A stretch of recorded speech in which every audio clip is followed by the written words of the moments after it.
ఈ ఆదివారం పునరుత్థానపు ఆరాధనకి కూడి వచ్చిన దేవుని పిల్లలైన మీ అందరికీ ప్రభు పేరటన ప్రత్యేకమైన వందనాలు. హల్లెలూయా, హల్లెలూయా.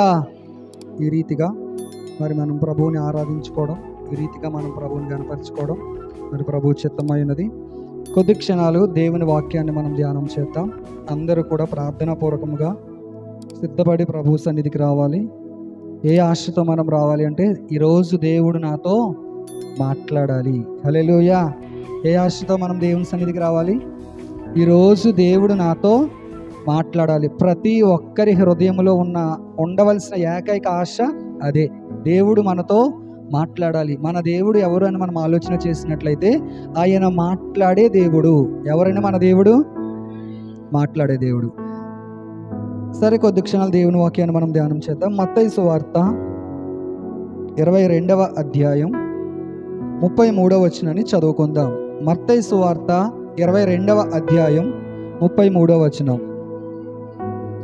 ఆయన సజీవులకే దేవుడు గాని మృతులకు దేవుడు కాడని వారితో చెప్పెను. జనులది విని ఆయన బోధకు ఆశ్చర్యపడిరి. హల్లెలూయా.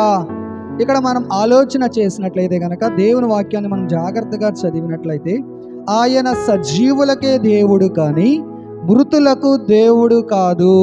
మన దేవుడు ఎవరికి దేవుడు అంట? ఆయన సజీవులకే దేవుడు కానీ మృతులకు ఆయన దేవుడు కాదు. హల్లెలూయా.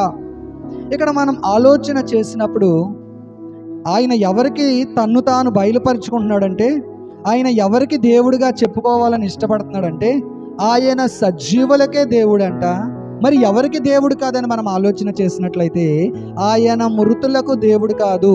ఎవరు ఈ సజీవులు, ఎవరు ఈ మృతులు? ఈరోజు మనం కొద్ది క్షణాలు దేవుని వాక్యాన్ని మనం ధ్యానం చేద్దాం. వాక్యం చెప్తున్నప్పుడు పిల్లలు ఎవరు అటు ఇటు తిరగకూడదు, ఎవరు దిక్కులు చూడకూడదు. మీ పక్క వాళ్ళు ఏం చేస్తున్నారో, ఎలాగున్నారు, ఎవరు వస్తున్నారు, ఎవరు వెళ్తున్నారు, ఇవన్నీ మనకు అనవసరం. మనకు ఉండవలసిన ఏకైక ఆశ ఏంటని చెప్పాను? దేవుడు నాతో సూటిగా మాట్లాడాలి, నేను ఇంకా సరిచేయబడాలి. దేవుడు మధ్యాకాశానికి వచ్చినప్పుడు మనం ఎత్తబడే గుంపులో మనం ఉండాలి అంటే, మనల్ని మనం సిద్ధపరచుకోవాలి, మనల్ని మనం సరిచేయబడాలి. అయితే ఇక్కడ మనం ఆలోచన చేసినప్పుడు, దేవుని వాక్యాన్ని మనం ఆలోచన చేస్తే, ఆయన సజీవులకే దేవుడు కానీ మృతులకు ఆయన దేవుడు కాదు. అంటే ఇక్కడ రెండు రకాల గుంపులు మనకి కనిపిస్తున్నారు. ఒకటి సజీవులు, రెండు నిర్జీవులు. చెప్పండి, ఒకటి ఎవరు? ఏ గుంపు వారు? సజీవులు కనిపిస్తున్నారు. రెండవ గుంపు ఎవరని మనం ఆలోచన చేస్తే, నిర్జీవులు అంటే మృతులు కనిపిస్తున్నారు. అయితే ఇక్కడ మనం ఆలోచన చేస్తే, ఎప్పుడైతే ఈ మాట ప్రభువు చెప్పాడో, ఏమని?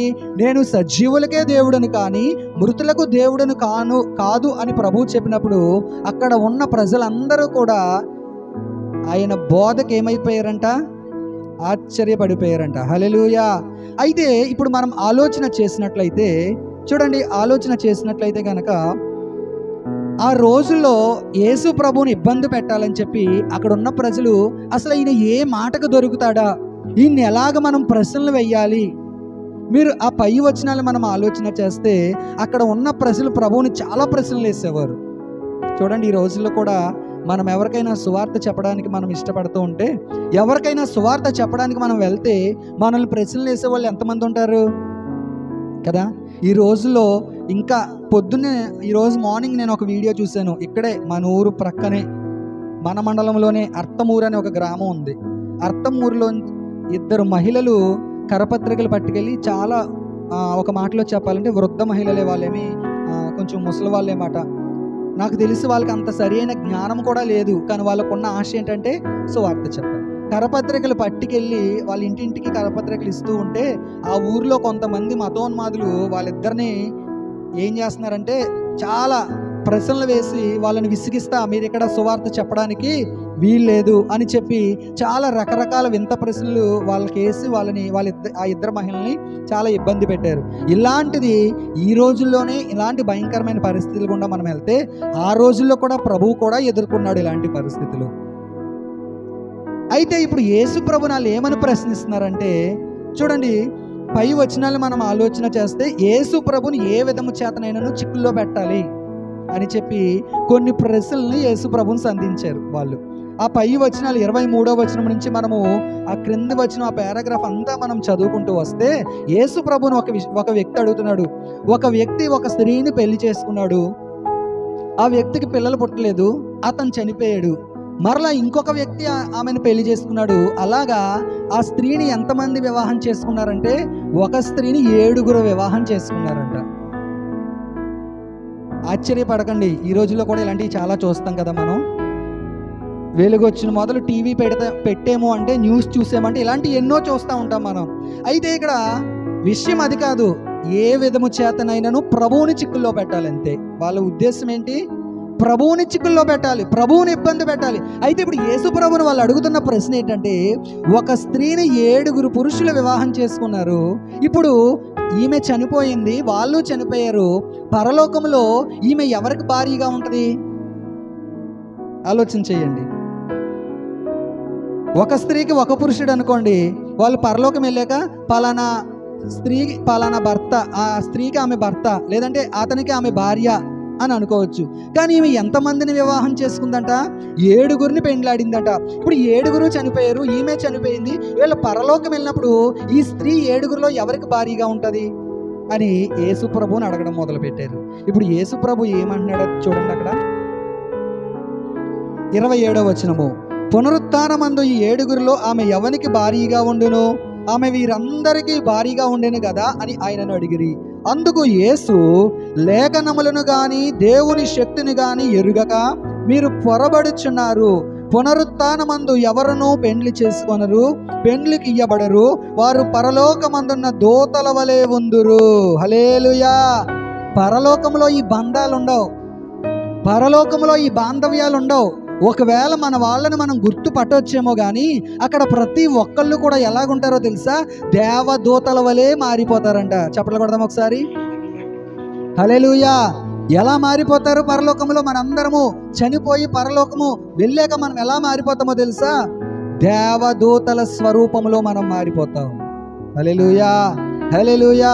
అక్కడ దేవదూతల స్వరూపంలో మనం మారిపోవాలి అంటే దేవదూతలు చేసే పనిని మనం ఇక్కడ ట్రైనింగ్ అవ్వాలి. అర్థమవుతుందన్న మాటలు? దేవదూతలు ఏం చేస్తాయి పరలోకంలో? బట్టల షాపులకి వెళ్ళి బట్టలు కొనుక్కోవడానికి వెళ్తాయా? మంచిగా వంటలు వండుకొని తింటాక వాళ్ళు చూస్తారా? నో. పరలోకంలో దేవదూతలు చేసే పని ఏంటో తెలుసా? దేవుణ్ణి నిత్యము పరిశుద్ధుడు పరిశుద్ధుడు పరిశుద్ధుడని గాన ప్రతిగానములు చేయడమే దేవదూతల పని. ఈరోజు మనము దేవదూతల పనిని, మనము దేవదూతల వలె మారిపోయే మనం ఏం చేయాలో తెలుసా? ఈ భూలోకంలో ఉండగానే ఆరాధన చేయడం మనం నేర్చుకోవాలి. హల్లెలూయా. ఏం చేయాలి? భూలోకంలో ఉండగానే దేవుణ్ణి స్తుతించడం నేర్చుకోవాలి. భూలోకంలో ఉండగానే ఆరాధన చేయడం మనం నేర్చుకోవాలి. ఈరోజు ఒక ఉద్యోగానికి వెళ్ళాలి అంటే, ఈరోజు ఒక మన జాబ్ మనం చేయాలంటే ముందు ఎంత ట్రైనింగ్ ఉండాలి చెప్పండి? గణేష్ ప్యాడ్స్ కొడుతున్నాడు అంటే ముందు ట్రైనింగ్ లేకుండా డైరెక్ట్గా ప్యాడ్స్ ప్లే చేసేస్తున్నాడా? నో. ఎవరో ఒకరి దగ్గర నేర్చుకోవాలి, దాన్ని తన ట్రైనింగ్ అవ్వాలి, ప్రాక్టీస్ చేయాలి, టైం వచ్చినప్పుడు మంచిగా ప్లే చేయగలగాలి. ఈరోజు మనము కూడా, దేవుని సంఘములో ఉన్న మనము కూడా దేవదూతల వలె మారిపోతాము అని సంతోషపడడం కాని సుమా, మనం ఏం చేయాలో తెలుసా? దేవుణ్ణి ఆరాధన చేయడం భూమి మీద ఉండగానే మనము నేర్చుకోవాలి. సరే, ఇప్పుడు నా పాయింట్ అది కాదు, కానీ ఇక్కడ ఏ విధము చేతనైనాను ప్రభువుని చిక్కుల్లో పెట్టాలని వీళ్ళు ఆలోచిస్తున్నారు. అర్థమవుతుందా? ఇప్పుడు ప్రభు ఏమన్నాడంటే, పరలోకములో ఇలాంటి బంధాలు సంబంధాలు ఏమీ ఉండవు. చనిపోయిన మనం అక్కడికి వెళ్ళాక పునరుత్థానములో ప్రతి ఒక్కరు కూడా ఏమైపోతారంట? దేవదూతలుగా మార్చబడతారంట. ఇప్పుడు ఈ విషయాన్ని చెప్పేశాక ప్రభు ఏమంటున్నాడంటే, అక్కడ కంటిన్యూషన్ వాక్యం చదవండి. మృతుల పునరుత్థానమును గురించి నేను అబ్రహాము దేవుడను, ఇస్సాకు దేవుడను, యాకోబు దేవుడినై ఉన్నానని దేవుడు మీతో చెప్పిన మాట మీరు చదవలేదా?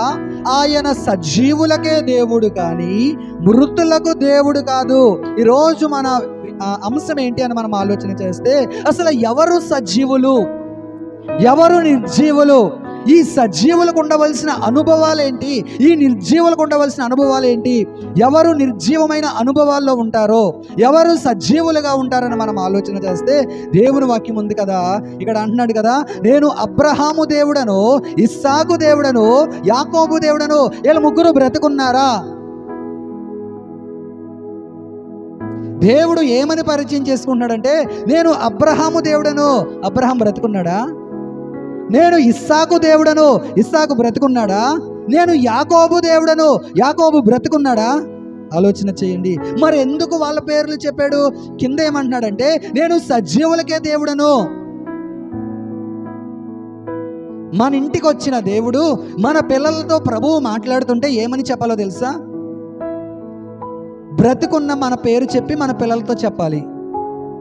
ఇప్పుడు జాయ్ దగ్గరికి దేవుడు వచ్చాడు అనుకోండి, జాయ్ నేను రాము దేవుడను, నేను సువర్ణ దేవుడను అని జాయ్కి పరిచయం చేయాలి. ఎందుకు అంటే మేము బ్రతుకున్నాం కాబట్టి, మనం బ్రతుకున్నాం కాబట్టి కదా. అర్థమైందన్నమాట. ఇక్కడ దేవుడు ఏమని పరిచయం చేసుకున్నాడు? నేను అబ్రహాము దేవుడను, నేను ఇస్సాకు దేవుడను, నేను యాకోబు దేవుడను. వీళ్ళ ముగ్గురు చనిపోయి ఎన్నో వేల సంవత్సరాలు అయింది. వేల సంవత్సరాల తర్వాత కూడా ఏమని పరిచయం చేసుకున్నాడో తెలుసా? నేను సజీవులకు దేవుడు, నేను అబ్రహాము దేవుడను, ఇస్సాకు దేవుడను, యాకోబు దేవుడను. మరి చనిపోయిన వీళ్ళు సజీవులకు దేవుడని చెప్పుకునే ఈయన వాళ్ళ పేర్లు ఎలా చెప్తున్నాడు? వాళ్ళ పేర్లు చెప్పవలసిన అవసరం ఏంటి? వాళ్ళు నిర్జీవులు అయిపోయారు కదా, వాళ్ళు ఎప్పుడో చనిపోయి కాలగర్భంలో కలిసిపోయారు కదా. ఆలోచన చేయండి. దేవుని వాక్యాన్ని మనం ఆలోచన చేస్తే చూడండి, రెండు గుంపుల వారిని నేను ముందు పెట్టాను. ఒకటి సజీవులు, రెండు నిర్జీవులు. ఇక్కడ మనం ఆలోచన చేసినట్లయితే శారీరకంగా కొంచెం పక్కన పెడదాం. ఆధ్యాత్మికంగా ఆలోచన చేస్తే అబ్రహాము, ఇస్సాకు, యాకోబు వీళ్ళ ముగ్గురు కూడా వాళ్ళ విశ్వాసం ద్వారా వాళ్ళు బ్రతికే ఉన్నారు. చెప్పండి, వారు ఎలా బ్రతుకున్నారంటే, వారి విశ్వాసం ద్వారా వాళ్ళు ఎలాగున్నారంటే బ్రతికే ఉన్నారు. ఈ రోజుకి కూడా మనం వాళ్ళ జీవితం ద్వారా ఎన్నో పాఠాలు మనం దేవుని వాక్యంలో నేర్చుకుంటున్నాం. మీరు నేర్చుకుంటున్నారా లేదా? అబ్రహాము విశ్వాసం ద్వారా ఎన్ని పాఠాలు మనం నేర్చుకుంటాం? ఇస్సాకు విశ్వాసం ద్వారా, ఇస్సాకు విధేయత ద్వారా ఎన్ని పాఠాలు మనం నేర్చుకుంటాం? యాకోబు ఇశ్రాయేలుగా మార్చబడడం ద్వారా ఎన్ని పాఠాలు మనం నేర్చుకుంటాం? ఇప్పుడు వాళ్ళు ఎలాగున్నారంటే విశ్వాసము ద్వారా వీళ్ళ ముగ్గురు కూడా ఎలాగున్నారో తెలుసా? సజీవులుగా ఉన్నారు. హల్లెలూయా, హల్లెలూయా. ఈరోజు నీ విశ్వాసం ద్వారా అనేక మంది పాఠాలు నేర్చుకోవాలి అంటే నువ్వు మృతుడవు అయిపోయినా, నీ శరీరము కాలగర్భంలో కలిసిపోయినా సరే నీ విశ్వాసం ఆ స్థాయిలో ఉండాలి. హల్లెలూయా, హల్లెలూయా. ఇక్కడ మనం ఆలోచన చేసినట్లయితే చూడండి, ఎఫెసీయులకు రాసిన పత్రిక 5వ అధ్యాయము 14వ వచనాన్ని మనం చదివితే, ఎఫెసీయులకు రాసిన పత్రిక 5వ అధ్యాయం 14వ వచనం చదవండి. అందుచేత నిద్రించుచున్న నీవు మేల్కొని మృతులలో నుండి లెమ్ము. చూడండి, ఇక్కడ దేవుని వాక్యాన్ని మనం ఆలోచన చేస్తే నిద్రించుచున్న నీవు మేల్కొని ఎక్కడి నుంచి లేవాలంట? మృతులలో నుండి నువ్వు లేవాలి. ఈరోజు సంఘముగా కూడుకున్న మనము మృతమైన అనుభవాల్లోంచి మనం ఏమవ్వాలో తెలుసా? లేవాలి. హల్లెలూయా, హల్లెలూయా. చాలాసార్లు సంఘానికి వస్తున్న మన జీవితంలో ఎలాంటి అనుభవాలంటే మృత తుల్యమైన అనుభవాలు. దేవుని సంఘానికి వస్తున్న మన జీవితంలో, దేవుని మందిరంలో నియామక కూడికలకి, ఆదివారం ఆరాధనకి క్రమంగా వస్తున్న మన జీవితంలో చాలాసార్లు ఎలాంటి అనుభవాలు ఉంటాయంటే మృతమైన అనుభవాలు, నిర్జీవమైన అనుభవాలు. దేవుని వాక్యంలో ఏముందో తెలుసా? ఏమంటున్నాడండి అక్కడ? చదవండి మరలా. అందుచేత మృతులలో నుండి నీవు లెమ్ము. ఏమంటున్నాడండి? ఎక్కడి నుంచి లేవాలంట? మృతులలో నుండి లేవాలి. చూడండి, ప్రకటన గ్రంథాన్ని మనం ఆలోచన చేస్తే 3వ అధ్యాయము 1వ వచనాన్ని మనం చదివితే ఇలాగూ రాయము.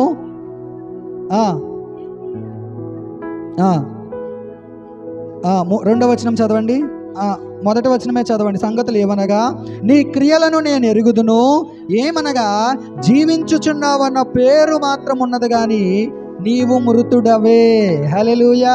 ఇక్కడ మనం ఆలోచన చేస్తే ఈ సంఘానికి దూత రాస్తూ ఏమన్నాడంటే దేవుని వాక్యంలో, నీ క్రియలను నేను ఎరుగుదును.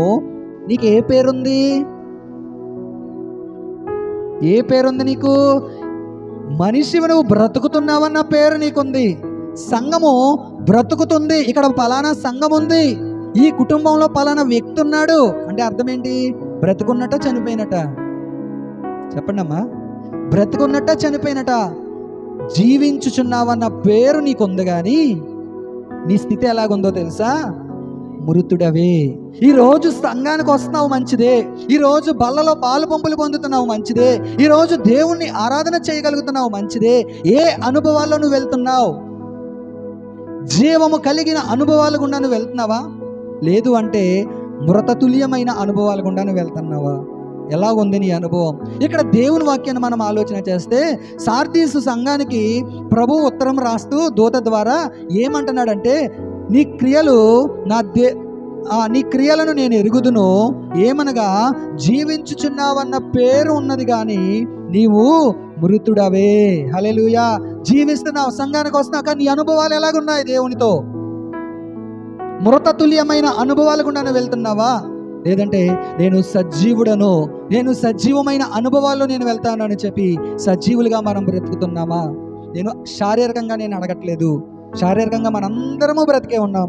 ఆత్మీయంగా మనం బ్రతికిన అనుభవాల్లో మనం వెళ్తున్నామా? ఆత్మీయంగా ఉన్న మన జీవితాల్లో ఎలాంటి అనుభవాలు గుండా మనం వెళ్తున్నాము? చూడండి, ఇక్కడ మనం ఆలోచన చేస్తే ఈ రెండు గుంపుల్లో సజీవులమైన గుంపులో మనం ఉన్నామా, నిర్జీవమైన గుంపులో మనం ఉన్నామా? ఆలోచన చేయాలి. రెండవదిగా మనం ఆలోచన చేస్తే తిమోతికి రాసిన మొదటి పత్రిక 5వ అధ్యాయము 6వ వచనాన్ని మనం చదివితే, సుఖభోగములయందు చదవండి. చూడండి, సుఖభోగములయందు ప్రవర్తించినది బ్రతుకుచుండియు చచ్చినదై ఉండును. రెండవ నిర్జీవమైన అనుభవం ఏంటో తెలుసా? సుఖభోగములయందు బ్రతికే వాళ్ళంట ఎలాంటి వాళ్ళంట? మృతులు అంటున్నాడు. చావడం అంటే అర్థం ఏంటి? చచ్చిపోవడం అంటే అర్థం ఏంటి? మృతులే కదా. చనిపోయిన వారిని ఏమంటాం? మృతులు అంటాం. ఇక్కడ మనం ఆలోచన చేస్తే ఫస్ట్ది ఏమంటున్నాడంటే, నీవు జీవించుచున్నావన్న పేరు నీకుంది కానీ నీవు మృతుడవే అంటున్నాడు. రెండవది ఏమంటున్నాడో తెలుసా? ఎవరిని మృతులు అంటారు అంటే, సుఖభోగముల యందు ప్రవర్తించిన వారు దేవుని ఎదుట ఎలా ఉంటున్నారంట? చచ్చిన వారి వలె ఉంటున్నారంట. దేవుని కంటే ఎక్కువగా మన సుఖాన్ని మనము ఎక్కువగా ఇష్టపడుతున్నామా? దేవుని కంటే ఎక్కువగా సుఖభోగముల యందు మనం మనస్సు ఉంచుతున్నామా? దేవుని కంటే ఎక్కువగా లోకములో ఉన్న వాటిని మనం ప్రేమిస్తున్నామా? దేవుని కంటే ఎక్కువగా లోకంలో ఉన్న ఫ్యాషన్స్ వెనకాల మనం పరిగెడుతున్నామా? ఈరోజు యవ్వనస్తులు మనం ఆలోచన చేస్తే అవి కొత్త బట్టలో తీయట్లేదు, పాత బట్టలో తీయట్లేదు కదా. ప్యాంటు 2000 పెట్టుకుంటారు, దానికి 200 చిరుగులు ఉంటేనే 2000 పెట్టుకుంటున్నారు. ఎంత దౌర్భాగ్యమైన స్థితి ఆలోచన చేయండి. దేవుని వాక్యాన్ని మనం ఆలోచన చేస్తే ఈరోజు యవ్వనస్తులు కానీ మధ్య వయస్కులు కానీ దేని మీద మనస్సు ఉంచుతున్నారు? సంఘము ఈరోజు దేని మీద మనస్సు ఉంచాలి? సంఘము ఈరోజు నిర్జీవమైన అనుభవాల మీద మనస్సు ఉంచాలా, లేదంటే జీవము కలిగిన అనుభవాల మీద మనస్సు ఉంచాలా, సజీవమైన అనుభవాల మీద మనస్సు ఉంచాలా? ఆలోచన చేయండి. పరిశుద్ధాత్మ దేవుడు మనతో మాట్లాడుతున్నప్పుడు మనం ఏం చేయాలో తెలుసా? మన మనస్సును మనం సరి చేసుకోవడం మనం నేర్చుకోవాలి. హల్లెలూయా, హల్లెలూయా. ఇలాంటివి సువార్త కూటాల్లో చెప్పరు. ఆదివారం సంఘానికి ఎవరు వస్తారు అంటే, నేను సరి చేయబడాలి అని అనుభవం కలిగిన వారు మందిరానికి వస్తారు. ఆదివారం మందిరంలో మనం ఏం చేయబడాలో తెలుసా? సరి చేయబడాలి. దేవుని వాక్యం అంటది, నీ వాక్యము అగ్ని వంటిది కాదా? అగ్ని ఏం చేస్తుంది?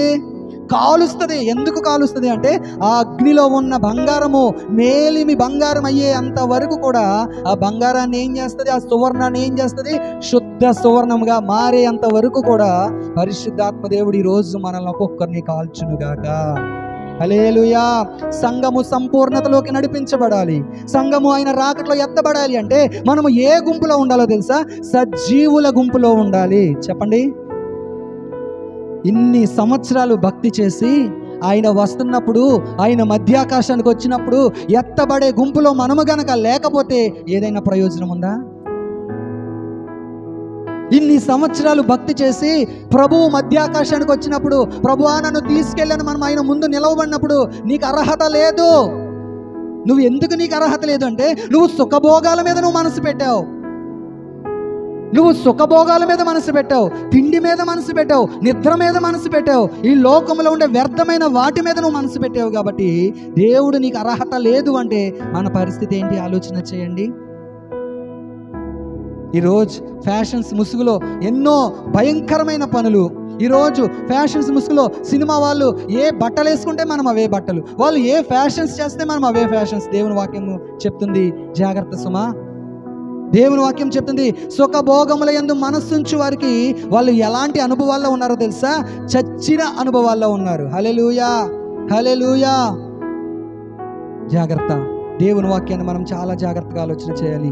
రెండు గుంపులు, సజీవులు, నిర్జీవులు. దేవుడు చెప్తున్నాడు, నేను ఎవరికి దేవుడనో తెలుసా? సజీవులకు నేను దేవుడను. మరి సజీవులుగా ఉన్న మనకి ఆయన దేవుడిగా ఉండాలంటే ఇలాంటి అనుభవాలు గుండా మనం వెళ్ళే వారంగా ఉండాలి. హల్లెలూయా, హల్లెలూయా. చూడండి, మనం ఆలోచన చేస్తే కీర్తనల గ్రంథము 27వ సంకీర్తన 13వ చరణాన్ని మనం ఆలోచన చేస్తే, సజీవుల దేశమున నేను యెహోవా దయను పొందుదునన్న నమ్మకము నాకు లేని ఎడల నేనేమవుదును? హల్లెలూయా. ఏ దేశములోనంట? ఏంటి ఈ సజీవుల దేశము అంటే? ఈ సజీవుల దేశాన్ని నేను దేనితో పోలుస్తున్నానో తెలుసా? సంఘముతో పోలుస్తున్నాను. సంఘం ఏంటో తెలుసా? సజీవుల దేశము. హల్లెలూయా. సంఘం ఏంటి? ఇప్పుడు ఈ సంఘము ఎలా పిలువబడాలి? సజీవుల దేశముగా పిలువబడాలి. సంఘములో ఉన్న ప్రతి వ్యక్తి ఎలా ఉండాలో తెలుసా? సజీవులుగా ఉండాలి. దేవుని వాక్యాన్ని మనం ఆలోచన చేస్తే అంటున్నాడు కదా, సజీవుల దేశమున నేను యెహోవా దయను పొందుదునన్న నమ్మకము నాకు లేని ఎడల నేను ఏమవుదునో? ఈ సజీవుల దేశములో ఈ సజీవులు ఏం పొందుకుంటారంట? చెప్పండి. ఈ సజీవుల దేశంలో ఈ సజీవులుగా ఉన్నవారు, ఈ బ్రతికిన వారు ఏం పొందుకుంటారు? యెహోవా దయను పొందుకుంటారు. హల్లెలూయా, హల్లెలూయా. ఇప్పుడు ఇక్కడ మనం ఆలోచన చేయండి, సంఘములో ఎలాంటి అనుభవాలు ఉండాలో తెలుసా? సజీవమైన అనుభవాలు ఉండాలి. సంఘంలో ఎలాంటి అనుభవాలు ఉండాలి? సజీవమైన అనుభవాలు ఉండాలి. ఒకళ్ళ మీద ఒకళ్ళు చాడీలు చెప్పుకోవడాలు, ఒకళ్ళంటే ఒకళ్ళు పడకపోవడాలు, చాలా మంచిగా ఫ్రెండ్స్గా ఉంటారు, కొంతకాలం కొట్టేసుకుంటూ ఉంటారు. ఇది ఎలాంటి అనుభవాలో తెలుసా? నిర్జీవమైన అనుభవం. హల్లెలూయా, హల్లెలూయా. సంఘములో ఉన్న నీవు, సంఘములో నాటబడిన నీవు ఎక్కడ నాటబడ్డావు నువ్వో తెలుసా? సజీవుల దేశంలో మనం నాటబడ్డాం. హల్లెలూయా. ఈరోజు చాలా సంఘాలు విచ్ఛిన్నమైపోవడానికి, ఈరోజు చాలా సంఘాలు మొక్కలైపోవడానికి, ఈరోజు చాలా సంఘాలు చీలిపోవడానికి గల కారణాలు ఏంటో తెలుసా? సజీవమైన అనుభవాలు లేకపోవడమే. ఏ సంఘములో మనం నాటబడ్డామో తెలుసా? మన సంఘము సజీవుల సంఘముగా ఉండునుగాక. మన సంఘము సజీవుల సంఘముగా స్థిరపరచబడునుగాక. పరిశుద్ధాత్మ దేవుడు ఒక్కొక్కరిని అలాంటి అనుభవాలతో అభిషేకించునుగాక. హల్లెలూయా. ఎలాంటి అనుభవాల్లో మనం వెళ్ళాలి? సజీవమైన అనుభవాలు, సజీవమైన అనుభవాలు. ఈ రోజుల్లో మనం ఆలోచన చేస్తే సేవకులు కూడా సజీవమైన అనుభవాల్లో వెళ్ళాలి. ఈ రోజున మనం ఆలోచన చేస్తే సేవకులే కొట్టుకుంటున్నారు, సేవకులే విడిపోతున్నారు. ఎంత భయంకరమైన పరిస్థితి! సేవకులు విడిపోయే పరిస్థితులు వచ్చినప్పుడు సంఘానికి ఏం బోధిస్తారు కదా? దేవుని వాక్యం అంటుంది, అలాంటి వాళ్ళు ఎలాంటి అనుభవాల్లో ఉన్నారో తెలుసా? నిర్జీవమైన అనుభవాల్లో ఉన్నారు. కానీ దేవుని వాక్యం ఏమంటుంది అంటే సజీవమైన అనుభవాల్లో సంఘం వెళ్ళాలి, సజీవమైన అనుభవాల్లో సంఘం వెళ్ళాలి. హల్లెలూయా, హల్లెలూయా. సేవకులు భార్యాభర్తలు ఇద్దరు ఐక్యతగా ఉన్నారనుకోండి, సంఘంలో చాలామంది భార్యాభర్తలు కొట్టుకుంటున్నప్పుడు వాళ్ళకి వీళ్ళు ఏం చేస్తారంటే మంచిగా గైడెన్స్ ఇస్తారు. ఇలా బ్రతకాలి, ఇలా ఉండాలి, ఇది నిర్జీవమైన అనుభవం, ఇది సజీవమైన అనుభవం అని చెప్పి సేవకులు ఏం చేస్తారు? ఆ భార్యాభర్తల్ని కలుపుతారు. సేవకులే కొట్టుకుని వీళ్ళే విడిపోయారు అనుకోండి, వచ్చే సంఘానికి ఏం చెప్తారో ఆలోచన చేయండి. ప్రియమైన దైవ జనాంగమా, సంఘము ఏ అనుభవాల్లో వెళ్ళాలో తెలుసా? సజీవమైన అనుభవాల్లో సంఘం వెళ్ళాలి. హల్లెలూయా, హల్లెలూయా. సంఘము సజీవమైన అనుభవాల్లో స్థిరపరచబడాలి. సంఘము సజీవమైన అనుభవాల్లో నాటబడాలి. ఈరోజు నువ్వు ఎలాంటి అనుభవాల్లో నువ్వు వెళ్తూ ఉన్నావు ఆలోచన చేయండి. మూడవదిగా మనం ఆలోచన చేస్తే కీర్తనల గ్రంథము 116వ సంకీర్తన 9వ అనుభవాన్ని మనం 9వ చరణాన్ని మనం చదివితే, చదవండి. కీర్తనలు 116:9. సజీవులున్న దేశములో యెహోవా సన్నిధిని నేను కాలము గడుపుదును. దావీదు అంటున్నాడు, సజీవులున్న దేశంలో యెహోవా సన్నిధిని ఏం చేస్తాడంట? నేను కాలము గడుపుదును. ఈరోజు దేవుని సన్నిధికి వచ్చిన మనము ఎలాంటి నిర్ణయం తీసుకోవాలో తెలుసా? ప్రభువా, నీ సజీవమైన సంఘములో నా జీవిత కాలం అంతా నేను కాలము గడుపుతాను. పరిస్థితులు ఎలాగున్నా, మనుష్యులు ఎలాగున్నా, నేను నీ సంఘంలో నాటబడతాను. ఎవరు ఏమైపోయినా, ఎవరు ఎలాగున్నా, నేను నీతో ఒక మంచి సహవాసం కలిగి ఉంటాను. ఎవరు ఎలాంటి పరిస్థితులు నా కళ్ళ ముందున్నా, నేను సేవకులతో అంటు కట్టబడి ఉంటాను. నేను సంఘములో నాటబడి ఉంటాను. సేవకులతో ఒక మంచి సహవాసం కలిగి ఉంటాను. ప్రభువా, ముఖ్యంగా నీతో ఒక మంచి సహవాసం నేను కలిగి ఉంటాను. హల్లెలూయా. ఎలాంటి అనుభవంలో ఉండాలి సంఘం ఈరోజు? నాటబడిన అనుభవము. చూడండి, ఒక స్థలములో ఒక మొక్కను మనం నాటామనుకోండి, ఆ మొక్కకి తోటమాలి ఏం చేస్తాడు? మొక్క చిన్నగా ఉన్నప్పటి నుంచి, నాటు నుంచి దానికి చుట్టూ త్రవ్వి, ఎరువు వేసి, నీరు పోసి దాన్ని ఎంతలాగా పెంచుతాడు? ఇప్పుడు ఈ నాటబడిన ఈ మొక్క ఇక్కడి నుంచి నేను వెళ్ళిపోయి ఇంకో చోట నన్ను నాటండి అంటే అక్కడ బ్రతుకుతుందా చెప్పండి? దేవుని సంఘములో నాటబడిన మనము కూడా ఏమవ్వాలో తెలుసా?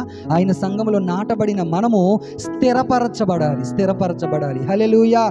ఏ వ్యక్తి అయితే సంఘములో స్థిరపరచబడతాడో, ఏ వ్యక్తి అయితే సంఘములో నాటబడతాడో, ఎన్ని తుఫానులు రానివ్వండి, ఎన్ని సుడిగాలులు రానివ్వండి, ఎన్ని అలలు కొట్టనివ్వండి, ఆ మొక్క ఏమవుదో తెలుసా? కదలదు. హల్లెలూయా, హల్లెలూయా. మనము ఈ సంఘములో ఉన్న ఒక్కొక్క కుటుంబము దేవుని సన్నిధిలో ఆ విధముగా నాటబడును గాక. హల్లెలూయా. ఎన్ని భయంకరమైన శ్రమలు వచ్చినా, ఎన్ని భయంకరమైన నిందలు వచ్చినా, ఈరోజు క్రైస్తవులకి ఎన్ని నిందలో, ఈరోజు క్రైస్తవులకి ఎన్ని అవమానాలు, ఈరోజు క్రైస్తవులకి ఎన్ని భయంకరమైన శోధనలో అయినప్పటికీ కూడా నువ్వు స్థిరపరచబడాలి అంటే దేవుని సన్నిధిలో నువ్వు నిలబడాలి. హల్లెలూయా, హల్లెలూయా. ఎక్కడికి పడితే అక్కడికి వెళ్ళిపోయే వారంగా మనం ఉండకూడదు. ఏ బోధ పడితే ఆ బోధ వినేవారంగా మనం ఉండకూడదు. మనకి ఒక సహవాసం ఉంది, మనకి ఒక సంఘం ఉంది, మనకి ఒక కట్టుబాటు ఉంది, మనకి ఒక దేవునితో ఒక అన్యోన్యమైన సహవాసం ఉంది. కాబట్టి చూడండి, మన లోటుపాట్లు ఎవరికి తెలుస్తాయి? మన కాపరికి తెలుస్తాయి కదా. మనకి ఏ మాట అవసరమో, మనం ఎలా సరిచేయబడాలో. ఈరోజు సంఘము వేటి వెనకాల పరిగెడుతుందో తెలుసా? ఆశీర్వాదాల వెనకాల పరిగెడుతుంది. ఎవరైనా వచ్చి నీ అప్పులు తీరిపోతాయి, నీ రోగాలు పోతాయి అంటే ఈ ఆశీర్వాదాల వెనకాల సంఘం పరిగెడుతుంది. కానీ సంఘము పరిగెట్టవలసింది దేని వెనకాలో తెలుసా? దేవుని వాక్యము వెనకాల పరిగెత్తాలి. హల్లెలూయా, హల్లెలూయా. సజీవమైన అనుభవం ఏంటో తెలుసా? దేవుని వాక్యం వెనకాల ఎవరైతే పరిగెడతారో వాళ్ళు ఎలాంటి అనుభవాలు గుండా వెళ్తున్నట్టు? సజీవమైన అనుభవాలు గుండా వెళ్తున్నట్టు. హల్లెలూయా, హల్లెలూయా. ఇప్పుడు దేవుని వాక్యంలో మనం ఆలోచన చేస్తే 116:9 అంటున్నాడు కదా. ఏమంటున్నాడండి? సజీవులున్న దేశములో యెహోవా సన్నిధిని నేను కాలం గడుపుదును. మనం ఒకటి దేవుని సన్నిధిలో ఏమని ప్రార్థన చేయాలో తెలుసా? ప్రభువా, నీ వచ్చేంత వరకు నేను ఇక్కడ స్థిరపరచబడాలి. లేదు అంటే నేను నీ సన్నిధికి వచ్చేంత వరకు నేను ఇక్కడ స్థిరపరచబడాలి. హల్లెలూయా. ఏమని మనం దేవుని సన్నిధిలో ప్రార్థన చేసుకోవాలి? నేను ఇక్కడికి వచ్చేంత వరకు, నీవిక్కడికి వచ్చేంత వరకు నేను ఇక్కడ స్థిరపరచబడాలి. లేదు అంటే నేనే అక్కడికి వచ్చేంత వరకు నేను ఈ మందిరములో, ఈ సజీవుల దేశములో నేను ఏమైపోవాలంటే స్థిరపరచబడిపోవాలి. ఎన్ని సునామీలు, ఎన్ని అలలు, ఎన్ని శోధనలు, ఎన్ని నిందలు, ఎలాంటి భయంకరమైన పరిస్థితులు మనల్ని చుట్టూ ముట్టినప్పటికీ కూడా మనం ఏమైపోవాలో తెలుసా? దేవుని సన్నిధిలో నాటబడి స్థిరపరచబడి అనుభవాల్లో మనము వెళ్ళాలి. హల్లెలూయా, హల్లెలూయా. చూడండి, మనం ఆలోచన చేస్తే అయితే ఇప్పుడు దేవుడు ఏమని పరిచయం చేసుకున్నాడు? నేను అబ్రహాము దేవుడను, ఇస్సాకు దేవుడను, యాకోబు. వీళ్ళు చనిపోయారు కదా. చనిపోయినప్పటికీ అన్ని వేల సంవత్సరాల తర్వాత మరలా యేసుప్రభు ఏమంటున్నాడంటే, నేను అబ్రహాము, ఇస్సాకు, యాకోబుల దేవుడను. రోమీలకు రాసిన పత్రిక 4వ అధ్యాయము 17వ వచనాన్ని మనం ఆలోచన చేస్తే, రోమా 4:17, వారు విశ్వసించిన దేవుని ఎదుట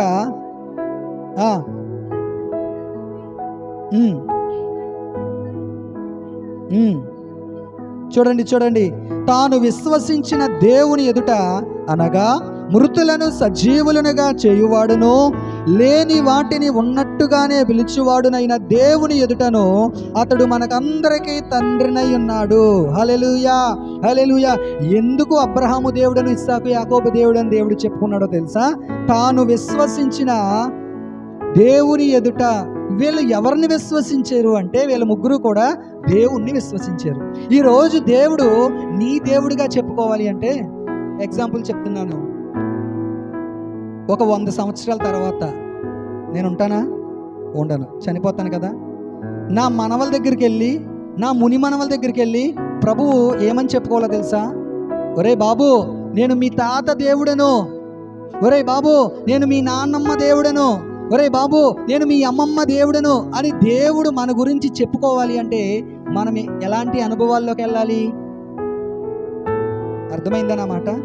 మీ ముని మనవల దగ్గరికి వెళ్ళి దేవుడు మీ కోసము దేవుడు వాళ్ళతో చెప్పాలి. దేవుడు ఎలా పరిచయం చేసుకుంటాడో తెలుసా మనతో, మన దగ్గర? కొన్నిసార్లు ఇప్పుడు ఇశ్రాయేలు ప్రజల దగ్గర దేవుడు ఎలా పరిచయం చేసుకునేవాడు తానంటే, కొన్నిసార్లు దేవుడు అనేవాడు నేను ఉన్నవాడను, అనువాడను అనేవాడు కొన్నిసార్లు. మరి కొన్నిసార్లు ఏమనేవాడు తెలుసా? మోషే దగ్గరికి వెళ్ళి ఏమన్నాడు తెలుసా? నేను అబ్రహాము దేవుడను. ఎవరి అబ్రహాము? ఈ ఇశ్రాయేలు ప్రజలకి ముత్తాతలంటోడు కదా. ఎవరు ఈ ఇస్సాకు? ఈ ఇశ్రాయేలు ప్రజలకి తాతలంటోడు. ఎవరు ఈ యాకోబు? ఈ ఇశ్రాయేలు ప్రజలకి తండ్రి లాంటోడు. ఇప్పుడు ఈ ఇశ్రాయేలు ప్రజల దగ్గరికి వెళ్ళి దేవుడు ఏమంటున్నాడో తెలుసా? నేను మీ ముత్తాత దేవుడను. హల్లెలూయా, హల్లెలూయా. నేను మీ తాత దేవుడను, నేను మీ తండ్రి దేవుడను అని తన్ను తాను బయలుపరుచుకున్నాడు. ఈరోజు నీ మనవల దగ్గరికి వెళ్ళి నేను మీ తాత దేవుడను అని చెప్పాలి అంటే మనం ఎలాంటి విశ్వాసంలో జీవించాలి ఆలోచన చేయండి ఒకసారి.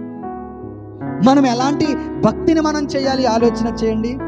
ఎప్పుడు ఆయన చెప్తాడు అంటే సజీవమైన అనుభవాల్లో మనము నడుస్తున్నప్పుడే మన కోసం దేవుడు మన తర్వాత తరాల వరకు పరిచయం చేస్తాడు.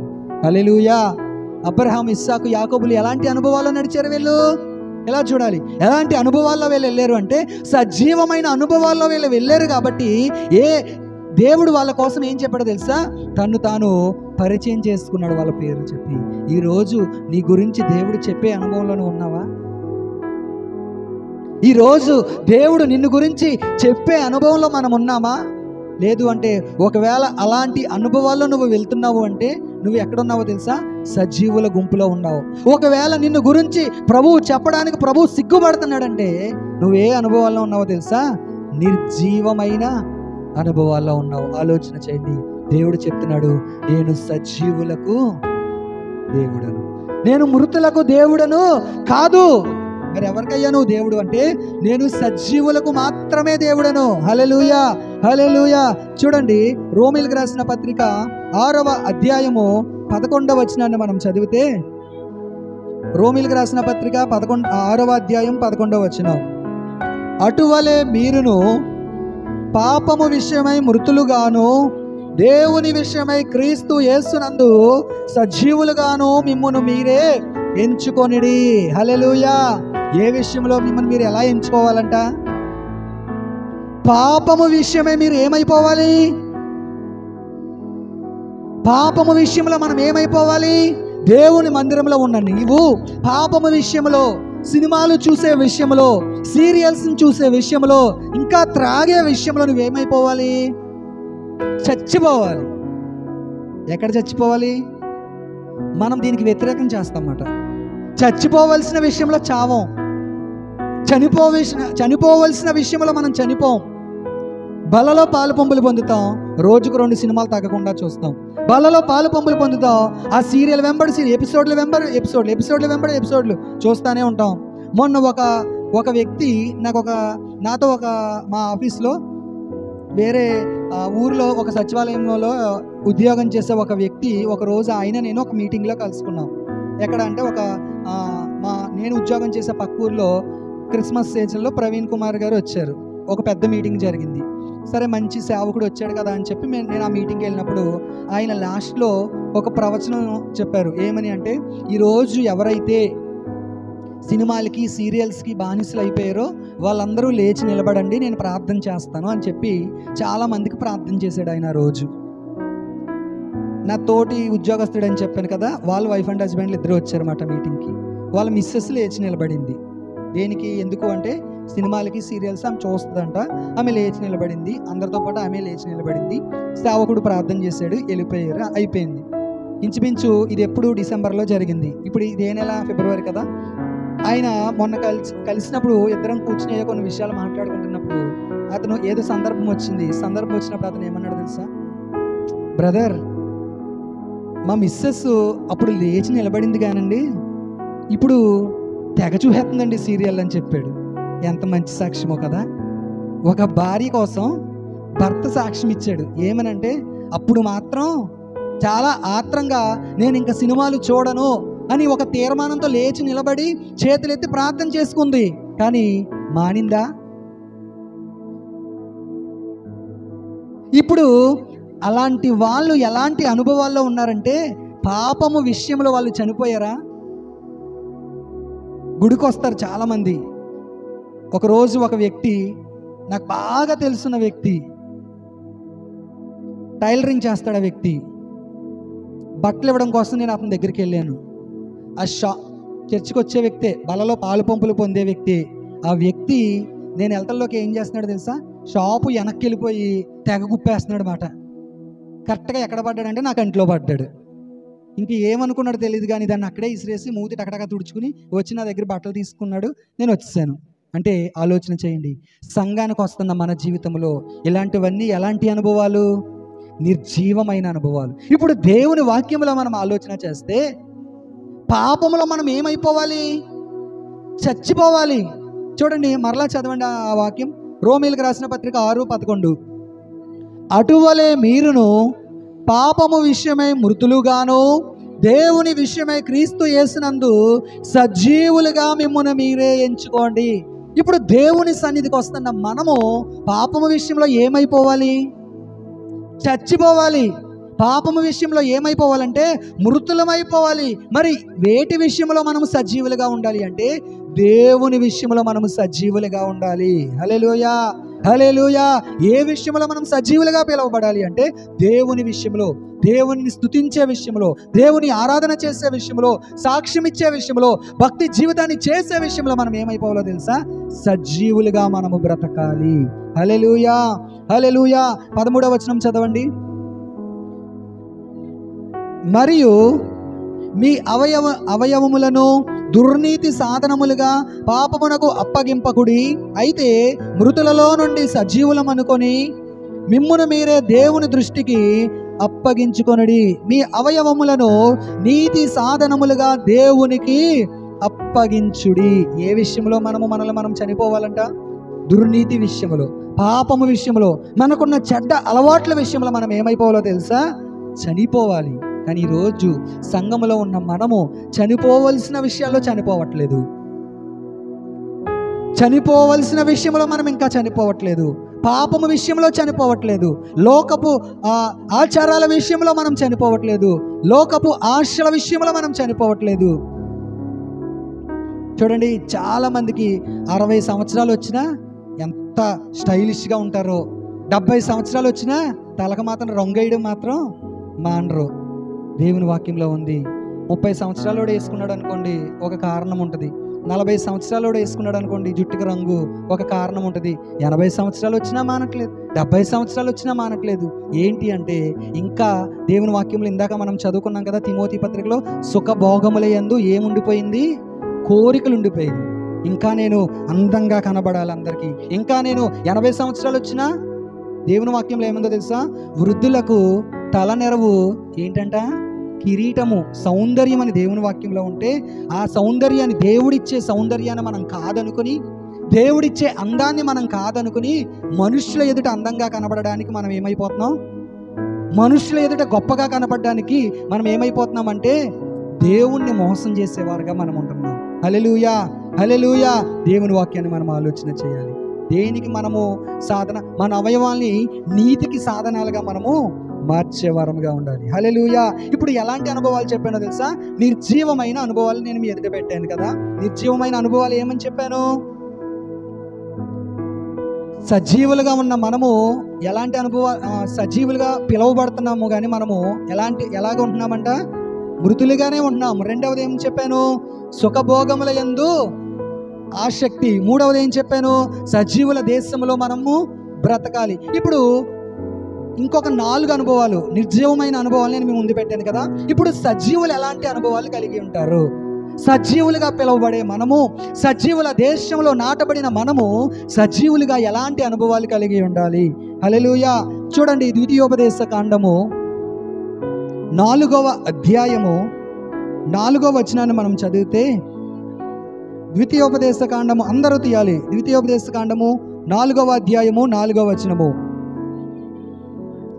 నీ దేవుడైన యెహోవాను, చదవండి, మీ దేవుడైన యెహోవాను హత్తుకొనిన మీరందరూ నేటి వరకు సజీవులై ఉన్నారు.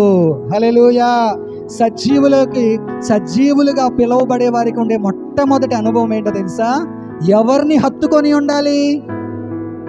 చెప్పండి అందరూ. అర్థమవుతున్నాయా? నా మాటలు అర్థమవుతున్నాయా? సజీవులుగా పిలువబడే మనము ఎవరిని హత్తుకోవాలి? దేవుణ్ణి హత్తుకోవాలి. అక్కడ ఏమంటున్నాడు? మీ దేవుడైన యెహోవాను హత్తుకొనిన మీరందరూ నేటి వరకు ఎలా ఉన్నారంట? సజీవులై ఉన్నారు. అంటే సజీవులుగా పిలువబడే మనము, సజీవులుగా ఉండే మనము, సజీవమైన అనుభవాల్లో ఉండే మనము నేర్చుకోవాల్సిన మొట్టమొదటి అనుభవం ఏంటో తెలుసా? ఎవరిని హత్తుకోవాలి? దేవుణ్ణి మనము హత్తుకోవాలి. హల్లెలూయా, హల్లెలూయా. ఎవరైతే దేవుణ్ణి హత్తుకొని ఉంటారో దేవుడు వాళ్ళని హత్తుకుంటాడు. చెప్పండి ఒకసారి, చెప్పండి, నేను చెప్పిన మాట చెప్పండి. ఎవరైతే దేవుణ్ణి హత్తుకొని ఉంటారో దేవుడు వాళ్ళని హత్తుకొని ఉంటాడు. హల్లెలూయా, హల్లెలూయా. చూడండి, మనం ఆలోచన చేసినట్లయితే కనుక ఒక వాక్యాన్ని నేను మీ ముందు ఉంచుతాను. ఎఫెసీయులకు రాసిన పత్రిక, ఈ హత్తుకొనుట అంటే ఏంటో మనం ఆలోచన చేస్తే, ఎఫెసీయులకు రాసిన పత్రిక 5వ అధ్యాయము 31వ వచనాన్ని మనం చదివితే, ఈ హేతువు చేత పురుషుడు తన తండ్రిని తల్లిని విడచి తన భార్యను హత్తుకొనును, వారిద్దరూ ఏక శరీరం అగుదురు, ఈ మర్మము గొప్పది. చూడండి, హత్తుకొనుట అనగానే మనకు గుర్తొచ్చే మాట ఇది కదా. ప్రతి క్రైస్తవ వివాహములో ఈ మాటని సేవకులు వివరిస్తూ ఉంటారు. ప్రతి పురుషుడు కూడా వివాహ వయస్సు వచ్చినప్పుడు తన తండ్రిని తన తల్లిని విడిచి ఎవరిని హత్తుకుంటాడంట? తన భార్యని హత్తుకుంటాడు. వీరిద్దరూ ఏక శరీరం, అంటే ఒకటే శరీరంగా పిలువబడతారు కదా. అయితే కంటిన్యూషన్ వచనంలో ఏమంటున్నాడంటే, ఈ మర్మము గొప్పది. ఏంటి ఈ మర్మము? ఏంటి ఈ మర్మం అని మనం ఆలోచన చేస్తే, ఇప్పుడు ఈ భర్తకి ఎవరు సాదృశ్యంగా ఉన్నారు అంటే క్రీస్తు సాదృశ్యంగా ఉన్నాడు. ఇప్పుడు ఈ భార్యకి ఎవరు సాదృశ్యంగా ఉన్నారంటే, ఇదిగో చూడండి, కూర్చున్నారు కదా మీరు, వాక్యం చెప్తున్నాను కదా నేను. మనందరము ఏ సంఘము అంటే వధువు సంఘం. చెప్పండి, మనందరము ఏ సంఘం? వధువు సంఘం. ఇప్పుడు మనందరము ఆయన భార్యగా పిలువబడుతున్నాం. ఇప్పుడు దేవుని వాక్యంలో ఏముంది? పురుషుడు తన తల్లిని తండ్రిని విడిచి ఎవరిని హత్తుకుంటాడంట? భార్యని హత్తుకుంటాడు. ఇప్పుడు మనము భార్య కూడా తన తండ్రిని తన తల్లిని విడచి ఎవరిని హత్తుకుంటది? పురుషుణ్ణి హత్తుకొని, వీళ్ళిద్దరూ ఏక శరీరంగా ఉంటారని దేవుని వాక్యంలో ఉంది. ఇప్పుడు సంఘముగా పిలువబడే మనము ఎవరిని హత్తుకోవాలి? మన భర్త అయినటువంటి క్రీస్తుని మనం హత్తుకునే వారంగా ఉండాలి. ఇప్పుడు మనం ఎప్పుడైతే మన భర్తని హత్తుకోవడానికి ఇష్టపడతామో మన భర్త ఏం చేస్తాడంటే మనల్ని హత్తుకోవడానికి ఇష్టపడతాడు. హల్లెలూయా, హల్లెలూయా. సజీవులుగా పిలువబడే మనము మొట్టమొదటి అనుభవం ఏంటో తెలుసా? హత్తుకునే అనుభవము. ఎవరిని హత్తుకోవాలి? దేవుణ్ణి హత్తుకునే అనుభవాల్లోకి మనము వెళ్ళాలి. హల్లెలూయా, హల్లెలూయా. చూడండి, కంటిన్యూషన్ వాక్యం అంటారు కదా, అయితే నేను క్రీస్తును గూర్చియు సంఘమును గూర్చియు చెప్పుతున్నాను, మెట్టుకు మీలో ప్రతి పురుషుడును తనను వలె తన భార్యను ప్రేమింపవాలి. ఇక్కడ మనం ఆలోచన చేస్తే ఇక్కడ అంటున్నాడు కదా, ఏమన్నాడు? ఈ మర్మము గొప్పది అన్నాక ఎవరి కోసం చెప్తున్నాడంటే పౌలు గారు, లోకంలో ఉన్న శరీరుల కోసమే కాదు కానీ క్రీస్తు సంఘము కోసం ఈ మర్మం చెప్పాడు. హల్లెలూయా, హల్లెలూయా. చాలామంది వధువు సంఘం, మాదే సంఘం, వధువు సంఘం వస్తున్నారా మీ దగ్గరికి? కొంతమంది వస్తారు. నేను ఇక్కడ చాలామంది వాల్ పోస్టర్స్ రకరకాలుగా చూస్తూ ఉన్నాను. ఈ వధువు సంఘంలో ఉంటేనే మీరు ఎత్తబడతారు అని చెప్తారు. నాకు తెలుసు కాలనీలో ఈ బోధ బాగా జరుగుతుంది.